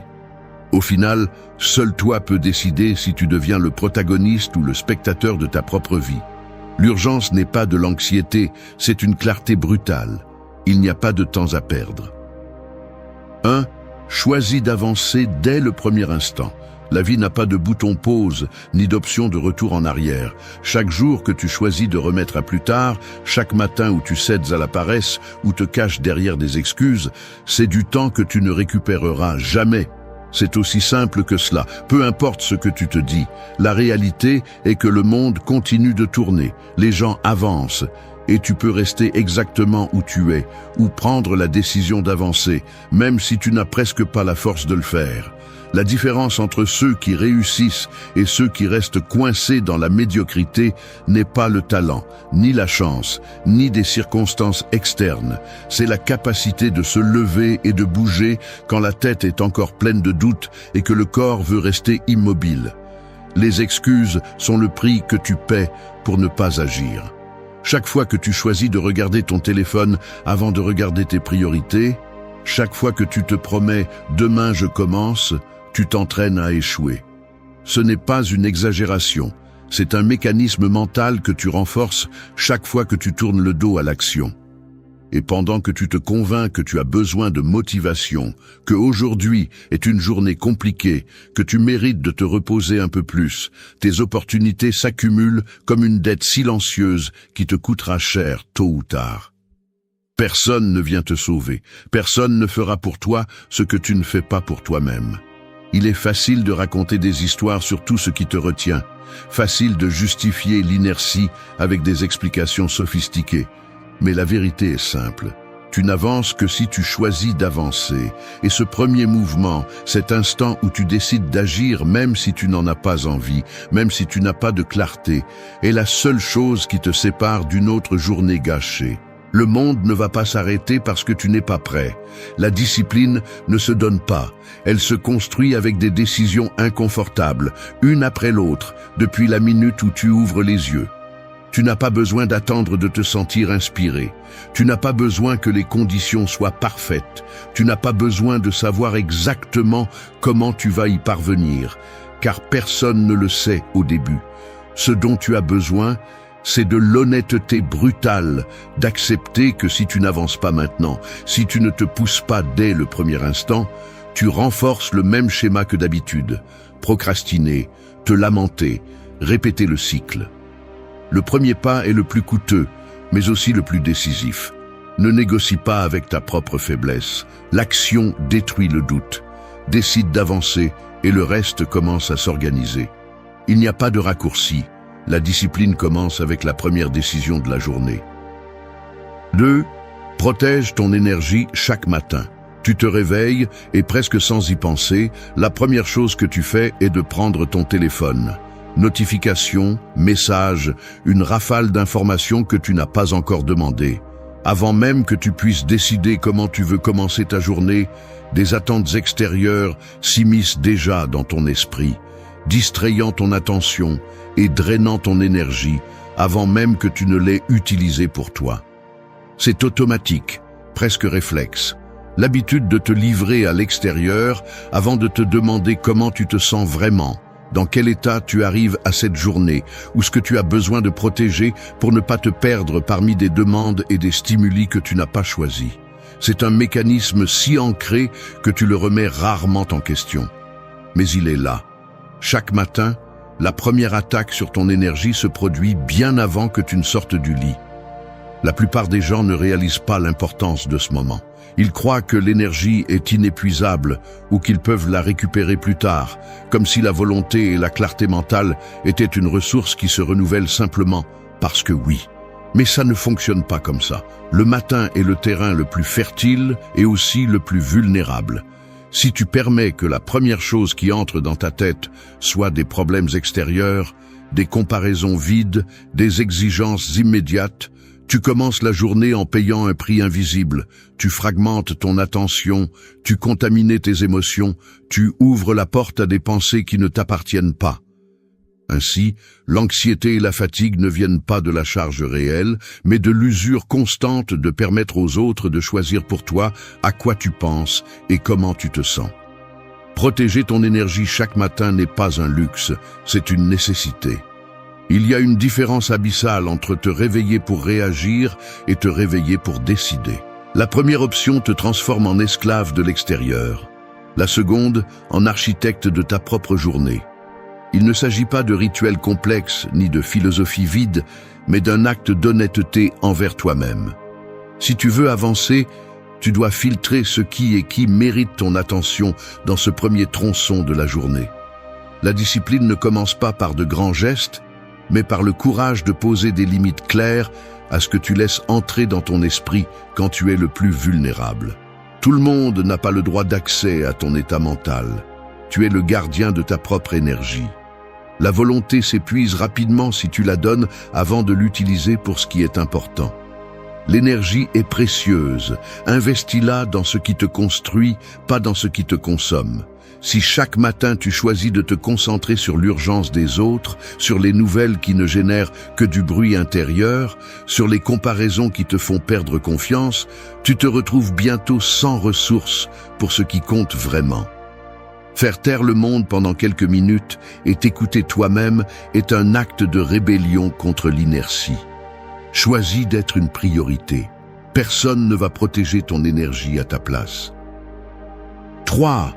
Apprends, mais ne vis pas dans le passé. Je vais être honnête. Parfois, je me surprends à revisiter d'anciennes scènes comme si en les analysant à nouveau, je pouvais changer le dénouement. Comme si accumuler des explications ou des réflexions était une façon d'ajuster le présent. C'est un mécanisme presque automatique. L'esprit cherche un sens à ce qui est déjà arrivé, s'accroche à des erreurs, à des commentaires auxquels je n'ai pas su répondre, à des décisions que je juge aujourd'hui avec la sévérité de celui qui connaît déjà les conséquences. Mais si je regarde cela avec objectivité, revivre le passé, au-delà d'apprendre ce qui est nécessaire, devient un fardeau. Le poids ne vient pas de ce qui s'est passé, mais de l'incapacité à le lâcher et de l'illusion qu'en me punissant avec des souvenirs, je vais avancer plus vite. Le passé est un maître, pas une prison. Si tu restes trop longtemps à étudier de vieilles défaites, tu finis par vivre dans un simulacre d'action. Tu planifies, tu analyses, tu te promets de ne pas répéter les erreurs, mais en réalité, tu restes figé, utilisant l'apprentissage comme excuse pour ne pas te réexposer au risque d'échouer. Il y a un piège mental là-dedans, car l'esprit te convainc que tu progresses simplement en comprenant mieux tes propres trébuchements, alors qu'en réalité, tu perfectionnes seulement l'art de l'autocritique.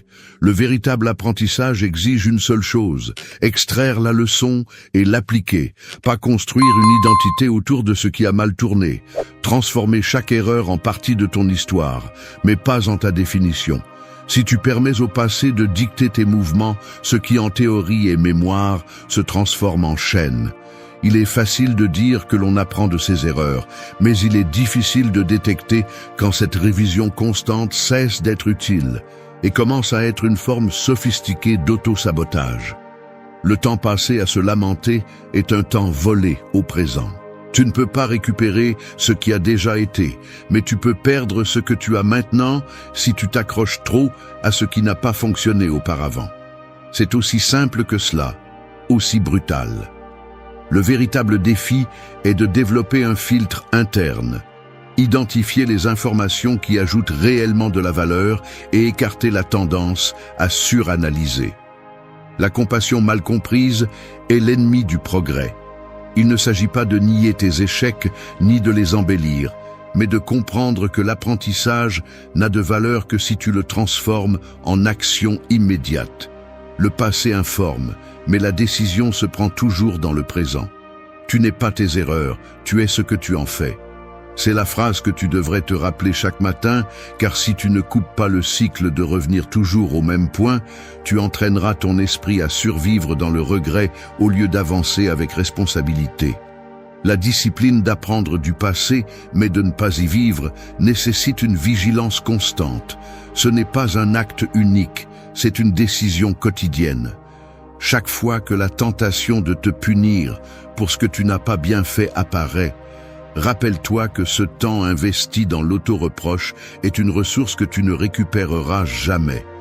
Le passé sert de référence, pas de destination. Si tu veux avancer, utilise l'apprentissage comme tremplin, jamais comme excuse pour rester immobile. L'avenir ne t'attend pas, il ne t'appartient que si tu coupes l'ancre et commences à ramer aujourd'hui. 4. Fais de ton auto-soin une priorité. Un corps qui traîne chaque matin avec les épaules affaissées et le regard embrumé, c'est comme une machine qui ne reçoit jamais d'entretien. Tu peux la forcer à fonctionner un certain temps, mais chaque jour, l'usure s'accumule dans les engrenages. Il suffit de regarder les petits gestes, la lenteur avec laquelle tu te lèves, la rigidité dans la mâchoire en mâchant le petit déjeuner, ce clignement d'œil lourd devant le miroir, comme si ton reflet te demandait si aujourd'hui tu vas continuer à te traiter comme une ressource jetable.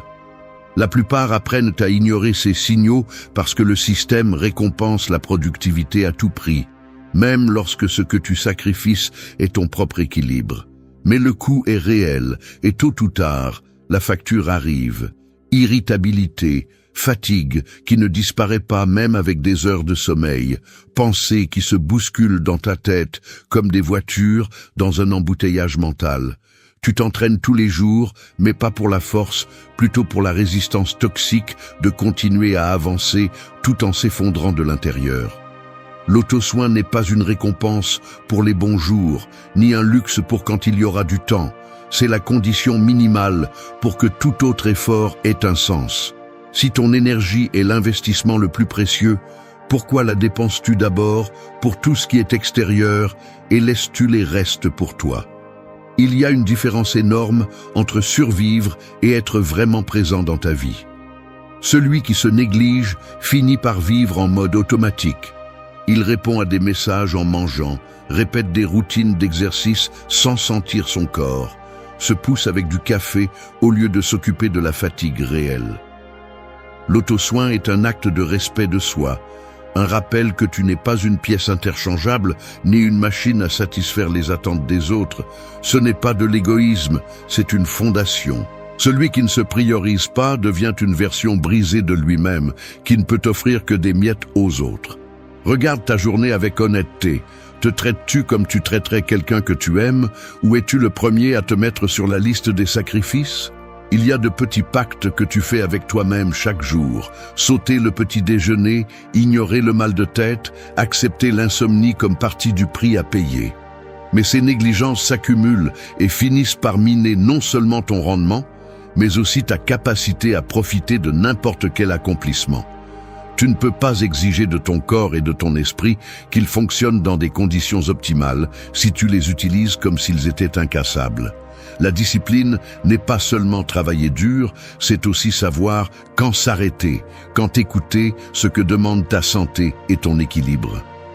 Tu ne peux rien construire de solide sur une base fracturée. C'est la vérité que beaucoup nient jusqu'à ce que la situation devienne insoutenable. L'auto-soin est une déclaration quotidienne. Aujourd'hui, je me choisis aussi.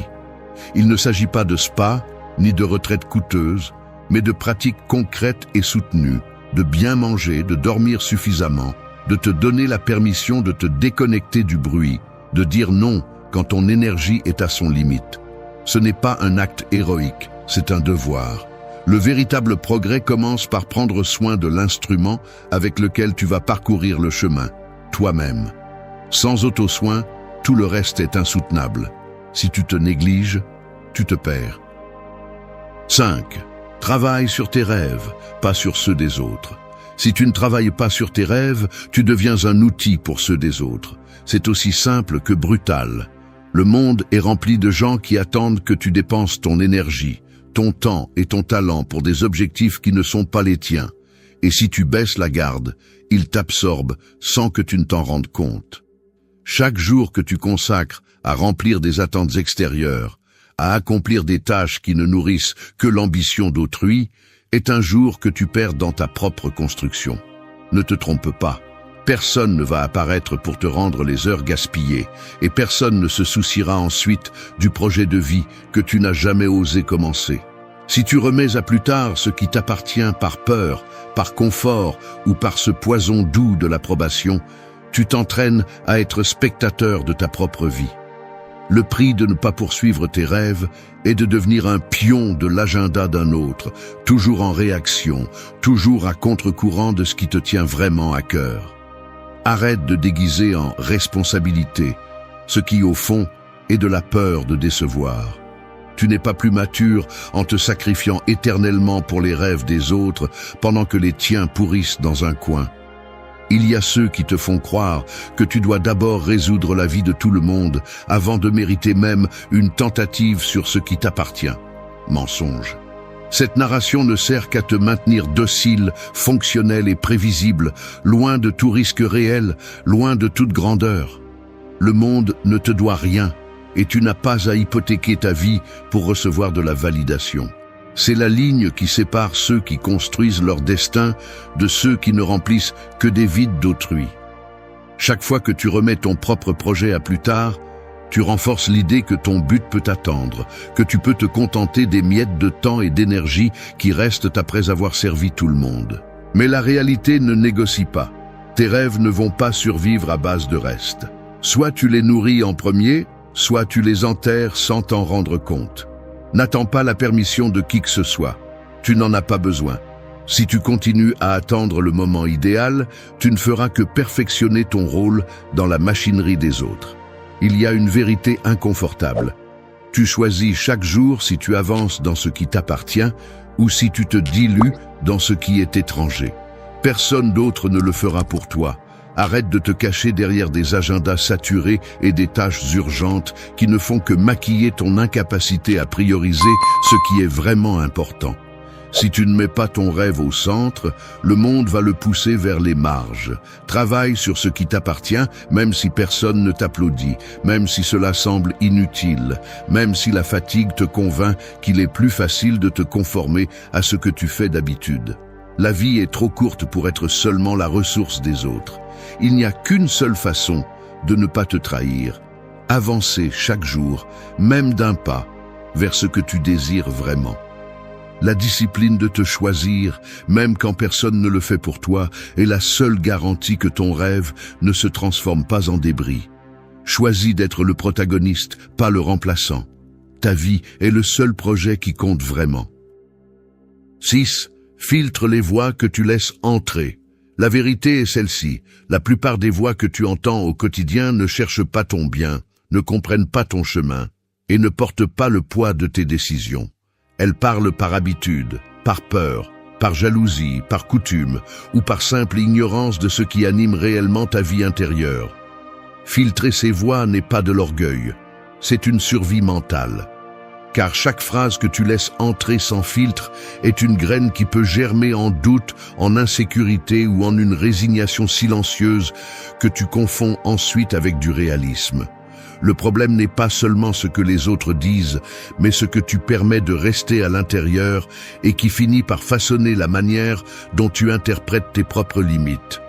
Personne ne porte tes conséquences, mais beaucoup se sentent en droit de donner leur avis sur ton processus, de juger tes rythmes, de projeter leur peur sur tes décisions. Si tu n'apprends pas à distinguer les voix qui ajoutent de celles qui te drainent, tu finis par opérer sous un scénario étranger, répétant des croyances héritées que tu n'as jamais remises en question et étouffant tes propres impulsions avant qu'elles n'aient l'espace de grandir. Il existe un mécanisme silencieux qui s'active chaque fois que tu cherches l'approbation avant la clarté intérieure. C'est un entraînement invisible. Tu te programmes pour consulter l'extérieur, ce que tu devrais résoudre à l'intérieur. Tu poses des questions, écoutes, absorbes des avertissements et des conseils de ceux qui n'ont peut-être même pas affronté la moitié de tes batailles, et peu à peu, tu cèdes du terrain à une narration qui n'est pas la tienne. L'esprit, par défaut, est perméable.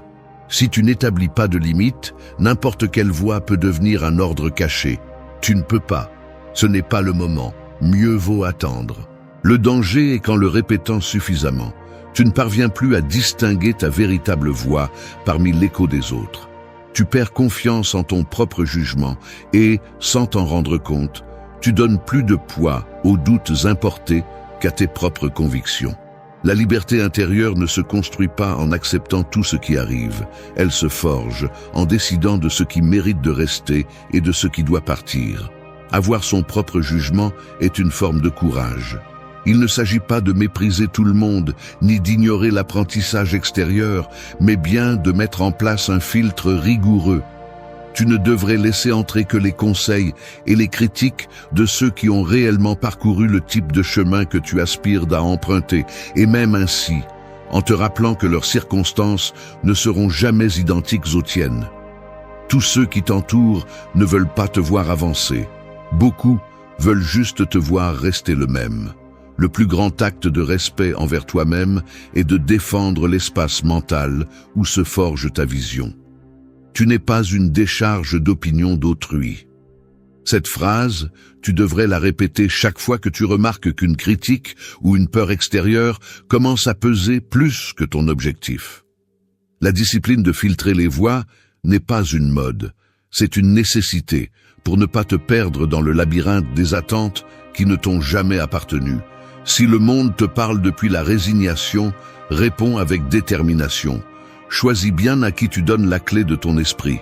Ce que tu laisses entrer aujourd'hui peut être la graine de ce qui te définit demain. 7. Constance quotidienne, pas d'excuses passagères. Tu te lèves et sans t'en rendre compte, tu répètes le même mouvement qu'hier. Tu vas directement à la salle de bain, tu te mouilles le visage, tu penses à tout ce que tu as en attente et, durant ce bref instant avant de t'habiller, tu te demandes si aujourd'hui sera différent ou simplement une copie de la veille. Le calendrier avance, mais tes habitudes sont presque identiques. Ce n'est pas que tu manques de volonté pour changer, mais la coutume a généré une inertie silencieuse, une sorte de pilote automatique qui te fait sentir que l'urgent est toujours plus important que l'essentiel. Et voilà le premier obstacle. L'esprit s'est spécialisé dans la protection contre l'effort soutenu, déguisant la fatigue avec des excuses sophistiquées et justifiant chaque interruption comme si c'était une exception et non la règle. La constance n'est pas une inspiration soudaine, ni une série de 3 jours où tu te sens inarrêtable, mais la conséquence de décisions petites, inconfortables et surtout répétées. Chaque fois que tu permets à une excuse de prendre le dessus, tu entraînes ton cerveau à négocier avec tes objectifs. Le mécanisme est simple. Aujourd'hui, tu te convaincs que ce n'est pas grave de sauter ta routine parce que tu es fatigué ou parce que la journée s'est compliquée. Demain, cette exception devient un précédent et après-demain, une norme. Ce qui commence comme un simple ajustement finit par éroder ton engagement. Le véritable danger n'est pas l'échec ouvert, mais l'accumulation de concessions minimales qui, additionnées, t'éloignent des années-lumière de la personne que tu veux être. Être constant, alors, n'est pas une question de motivation, mais de structure interne.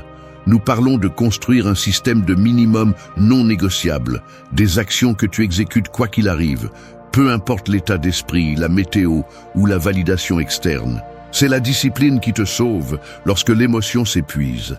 La différence entre avancer et stagner réside dans la quantité d'excuses que tu tolères. Une vie construite sur des justifications est une vie en mode pause déguisée en occupation. Rien ne change si tu n'agis que lorsque tu te sens inspiré. Ce qui transforme réellement, c'est l'insistance quotidienne, l'engagement presque obstiné envers ce que tu as décidé qu'il importe.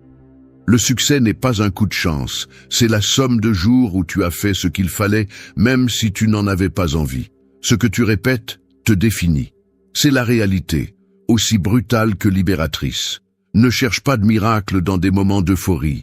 Investis dans la répétition consciente d'actions qui te rapprochent, même d'1 millimètre, de ton objectif. Chaque excuse acceptée est une brique de plus dans le mur qui te sépare de ton potentiel. Si tu veux des résultats différents, arrête de négocier avec ton propre engagement. La différence entre un spectateur et un protagoniste est écrite dans les décisions que tu maintiens quand personne ne te regarde. 8. Célébrez vos progrès en privé. Il y a quelque chose d'inconfortable à le reconnaître, mais j'ai ressenti ce besoin presque enfantin de raconter à quelqu'un chaque petit accomplissement, comme si la validation externe était le saut définitif que j'avance dans la bonne direction. C'est automatique. Une partie de moi veut montrer des preuves que je ne perds pas mon temps, comme si le processus n'avait aucune valeur sans témoin. Je me surprends à passer en revue mentalement à qui je pourrais envoyer une bonne nouvelle, ou à imaginer des réactions qui n'existent même pas. Tout cela pour sentir que l'effort résonne à l'extérieur. Mais la réalité est autre. Lorsque le progrès dépend du regard des autres, vous devenez prisonnier des applaudissements et cet esclavage s'infiltre dans les gestes quotidiens. Pensez-y, vous finissez par vérifier votre téléphone après chaque avancée, vous vous arrêtez pour prendre une photo avant de vraiment profiter du moment, vous éditez même l'histoire pour qu'elle semble plus intéressante lorsque vous la racontez. C'est un mécanisme silencieux, presque invisible, qui vous vole la satisfaction authentique et la remplace par une dose fugace d'approbation. Le véritable progrès est autre chose. Il se produit dans ces moments silencieux où personne ne regarde, où le seul témoin êtes vous, avec vos doutes et vos certitudes. Vous regardez l'horloge après avoir terminé une tâche qui semblait auparavant impossible. Vous sentez le pouls accélérer après avoir terminé cet entraînement que vous vous étiez promis. Vous ressentez un soulagement subtil en remarquant qu'une réaction automatique ne contrôle plus vos décisions. Personne ne le voit, personne ne l'applaudit, mais c'est là que se forge le caractère. Le progrès réel ne se mesure pas en likes ni en félicitations. Il se perçoit dans l'ajustement de la posture, dans la respiration plus calme, dans ce regard ferme lorsque vous tenez enfin vos propres engagements. La discipline se cultive en privé et le mérite authentique n'a pas besoin d'audience pour être précieux. Célébrer en privé est une preuve de maturité. C'est l'acte de reconnaître que la valeur de votre avancement ne dépend pas de la reconnaissance externe, mais de la cohérence entre ce que vous avez dit que vous feriez et ce que vous avez réellement fait, même si personne d'autre ne le sait.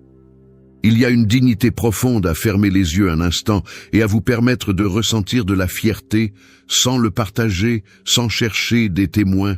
C'est un investissement émotionnel qui renforce votre confiance en vous, car il vous prouve que vous pouvez vous soutenir sans échafaudage extérieur. Personne n'a besoin de voir votre processus pour qu'il soit réel. La victoire silencieuse pèse plus que 1000 applaudissements vides. C'est la ligne qui devrait guider vos jours. Si votre progrès n'existe que lorsque quelqu'un d'autre le valide, vous devenez dépendant d'une énergie que vous ne contrôlez jamais. Mais si vous apprenez à célébrer en privé, vous alimentez une source interne qui ne s'épuise pas chaque fois que le monde vous ignore. Les petits pactes tenus, les micro-avancées soutenues, la dignité de faire ce qui est juste même si personne ne le remarque, c'est ce qui vous soutient lorsque la motivation s'éteint et que l'environnement est indifférent ou même hostile. Choisissez le silence comme espace sacré pour vos réussites. Il y a un pouvoir brutal à regarder votre propre avancement et à savoir, sans témoin, que vous avancez bel et bien. La véritable force n'a pas besoin d'annonce. C'est la vérité qui sépare ceux qui construisent leur propre chemin de ceux qui cherchent seulement à se voir marcher. 9. Utilise l'urgence à ton avantage. Un incendie ne te laisse pas le temps de discuter si tu as envie de bouger. Soit tu cours, soit tu brûles. C'est aussi simple que ça. Le problème, c'est que la plupart des gens vivent en croyant que l'incendie est toujours loin, qu'ils ont du temps, qu'ils peuvent continuer à repousser, à peaufiner des excuses et à redessiner des plans pour un futur confortable qui n'arrivera jamais. Mais la réalité est différente. L'urgence n'attend pas que tu te sentes prêt et chaque jour perdu est une pièce de moins dans la structure de ta vie. Si tu te permets d'agir seulement lorsque le feu te brûle déjà les talons, c'est parce que tu as trop longtemps entraîné la passivité. Tu veux des résultats? Alors arrête de traiter ta vie comme si c'était une gomme éternelle et prends conscience. Chaque matin est un ultimatum déguisé en routine. Soit tu t'actives, soit tu te consumes dans la même monotonie. L'auto-tromperie est le mécanisme le plus coûteux que tu puisses entretenir. Tu te répètes qu'il y a encore du temps, que le moment idéal est à venir, que demain tu auras plus d'énergie ou de clarté pour faire ce pas qui te fait peur aujourd'hui. Mensonge. Ces récits ne font que t'entraîner à tolérer la paralysie, à accepter la médiocrité comme norme et à t'anesthésier face à ta propre insatisfaction. Si tu n'utilises pas l'urgence à ton avantage, l'urgence se transforme en anxiété destructrice, en dette de vie, en ce fatigue existentielle qui te pèse même si tu n'as rien fait. Ne confonds pas une hâte vide avec de la détermination. L'urgence réelle est un rappel que ta marge d'action est limitée et que ce que tu ne commences pas aujourd'hui, tu ne le commenceras probablement jamais. Personne ne viendra te pousser lorsque le confort est devenu ta zone de confort déguisée en responsabilité. Le calendrier ne négocie pas. La différence entre avancer et rester bloqué est la disposition à agir, même si ton esprit te vend l'idée que ce n'est pas encore nécessaire. Chaque décision reportée est une brique de plus dans cette prison invisible dans laquelle tu es entré seul et dont toi seul peux sortir. Fais-le avant d'en avoir envie. C'est la ligne qui sépare ceux qui construisent de ceux qui ne rêvent que de le faire un jour. Il ne s'agit pas de vivre dans un état de stress permanent, mais de cesser d'alimenter l'illusion que tu peux contrôler le temps. L'urgence n'est pas l'ennemi du calme, c'est le moteur de l'action consciente. Si chaque matin ne te rappelle pas que la vie est finie, alors tu as déjà perdu la moitié de la bataille. Arrête de négocier avec ta propre paresse. Celui qui remet à plus tard finit par être otage de ses propres excuses. L'urgence est une alliée redoutable. Elle t'oblige à passer à l'action. Elle te tire de la léthargie et concentre ton attention là où cela compte vraiment. Attendre est un luxe que seuls ceux qui ont déjà abandonné peuvent se permettre. Utilise l'urgence comme une ancre pour rester éveillé. Aujourd'hui compte. Demain est de la fumée. 10. Prends la responsabilité de chaque jour. Chaque jour compte, même si tu préfères l'ignorer. La vérité est que personne d'autre ne vivra ta vie à ta place, ni ne portera le poids de ce que tu laisses inachevé. Il y a une responsabilité silencieuse qui commence dès que tu ouvres les yeux. Reconnaître que ce qui se passe aujourd'hui dépend, dans une large mesure, des décisions que tu prends et de celles que tu évites. C'est inconfortable de l'admettre, car assumer une responsabilité absolue signifie faire face à toutes les fois où tu as choisi la facilité, la tiédeur, ce qui ne dérange pas. Mais le fait brutal est que personne ne te doit rien. Ton état, tes progrès, ton stagnation sont le résultat direct de tes choix quotidiens, pas des circonstances extérieures, ni des erreurs des autres, ni du hasard. L'esprit, habile dans l'art de l'évasion, cherche des raccourcis. Il invente des explications pour procrastiner, blâme des facteurs hors de contrôle, te convainc que tu n'as pas ce qu'il faut ou que demain sera un meilleur moment. C'est là qu'émerge le plus coûteux des auto-illusions. Croire que tu peux vivre en pilote automatique et qu'un jour, par magie, tout s'arrangera. Mais la réalité intérieure ne ment pas. Tu sais parfaitement quand tu fuis ta propre responsabilité, quand tu te trahis en laissant l'inertie décider pour toi. Le coup est subtil au début, presque imperceptible, une gêne de fond, une voix qui te rappelle ce que tu continues à remettre à plus tard. L'ignorer est facile, jusqu'à ce que le poids accumulé commence à fracturer ta confiance. Prendre la responsabilité de chaque jour est un entraînement psychologique qui ne se réalise pas avec de belles phrases ni avec des promesses sur l'oreiller. C'est un travail inconfortable, car cela exige une honnêteté brutale, admettre que le véritable contrôle ne réside pas dans ce qui se passe à l'extérieur, mais dans la façon dont tu réagis à ce qui arrive, dans ce que tu choisis de prioriser et dans la qualité de tes actions, même quand personne ne te regarde. Il ne s'agit pas de perfection, mais de cohérence. Si chaque jour tu choisis de remettre à plus tard ce qui est important pour éviter l'effort, tu finis par entraîner un muscle de faiblesse. Si tu choisis de faire face à l'inconfort initial et d'agir, même si c'est dans les petites choses, tu commences à construire une base interne de respect de soi. L'autodiscipline n'est pas un don, c'est le résultat d'une chaîne de petites décisions soutenues dans le temps. Personne ne va te donner le droit de te sentir en contrôle. Cela se gagne en respectant ce que tu sais que tu dois faire, même si ton corps et ton esprit te demandent le contraire. La responsabilité est la capacité de répondre non seulement face aux crises, mais aussi dans la routine, dans les détails silencieux que personne n'applaudit. Ton jour est ta signature. C'est ce que tu laisses dans le monde, même si personne d'autre ne le voit. Si tu remets ta responsabilité à plus tard, la vie te fera tout de même payer, mais avec des intérêts. Prends en charge aujourd'hui. Demain n'est qu'une hypothèse. Merci d'être resté jusqu'à la fin de la vidéo.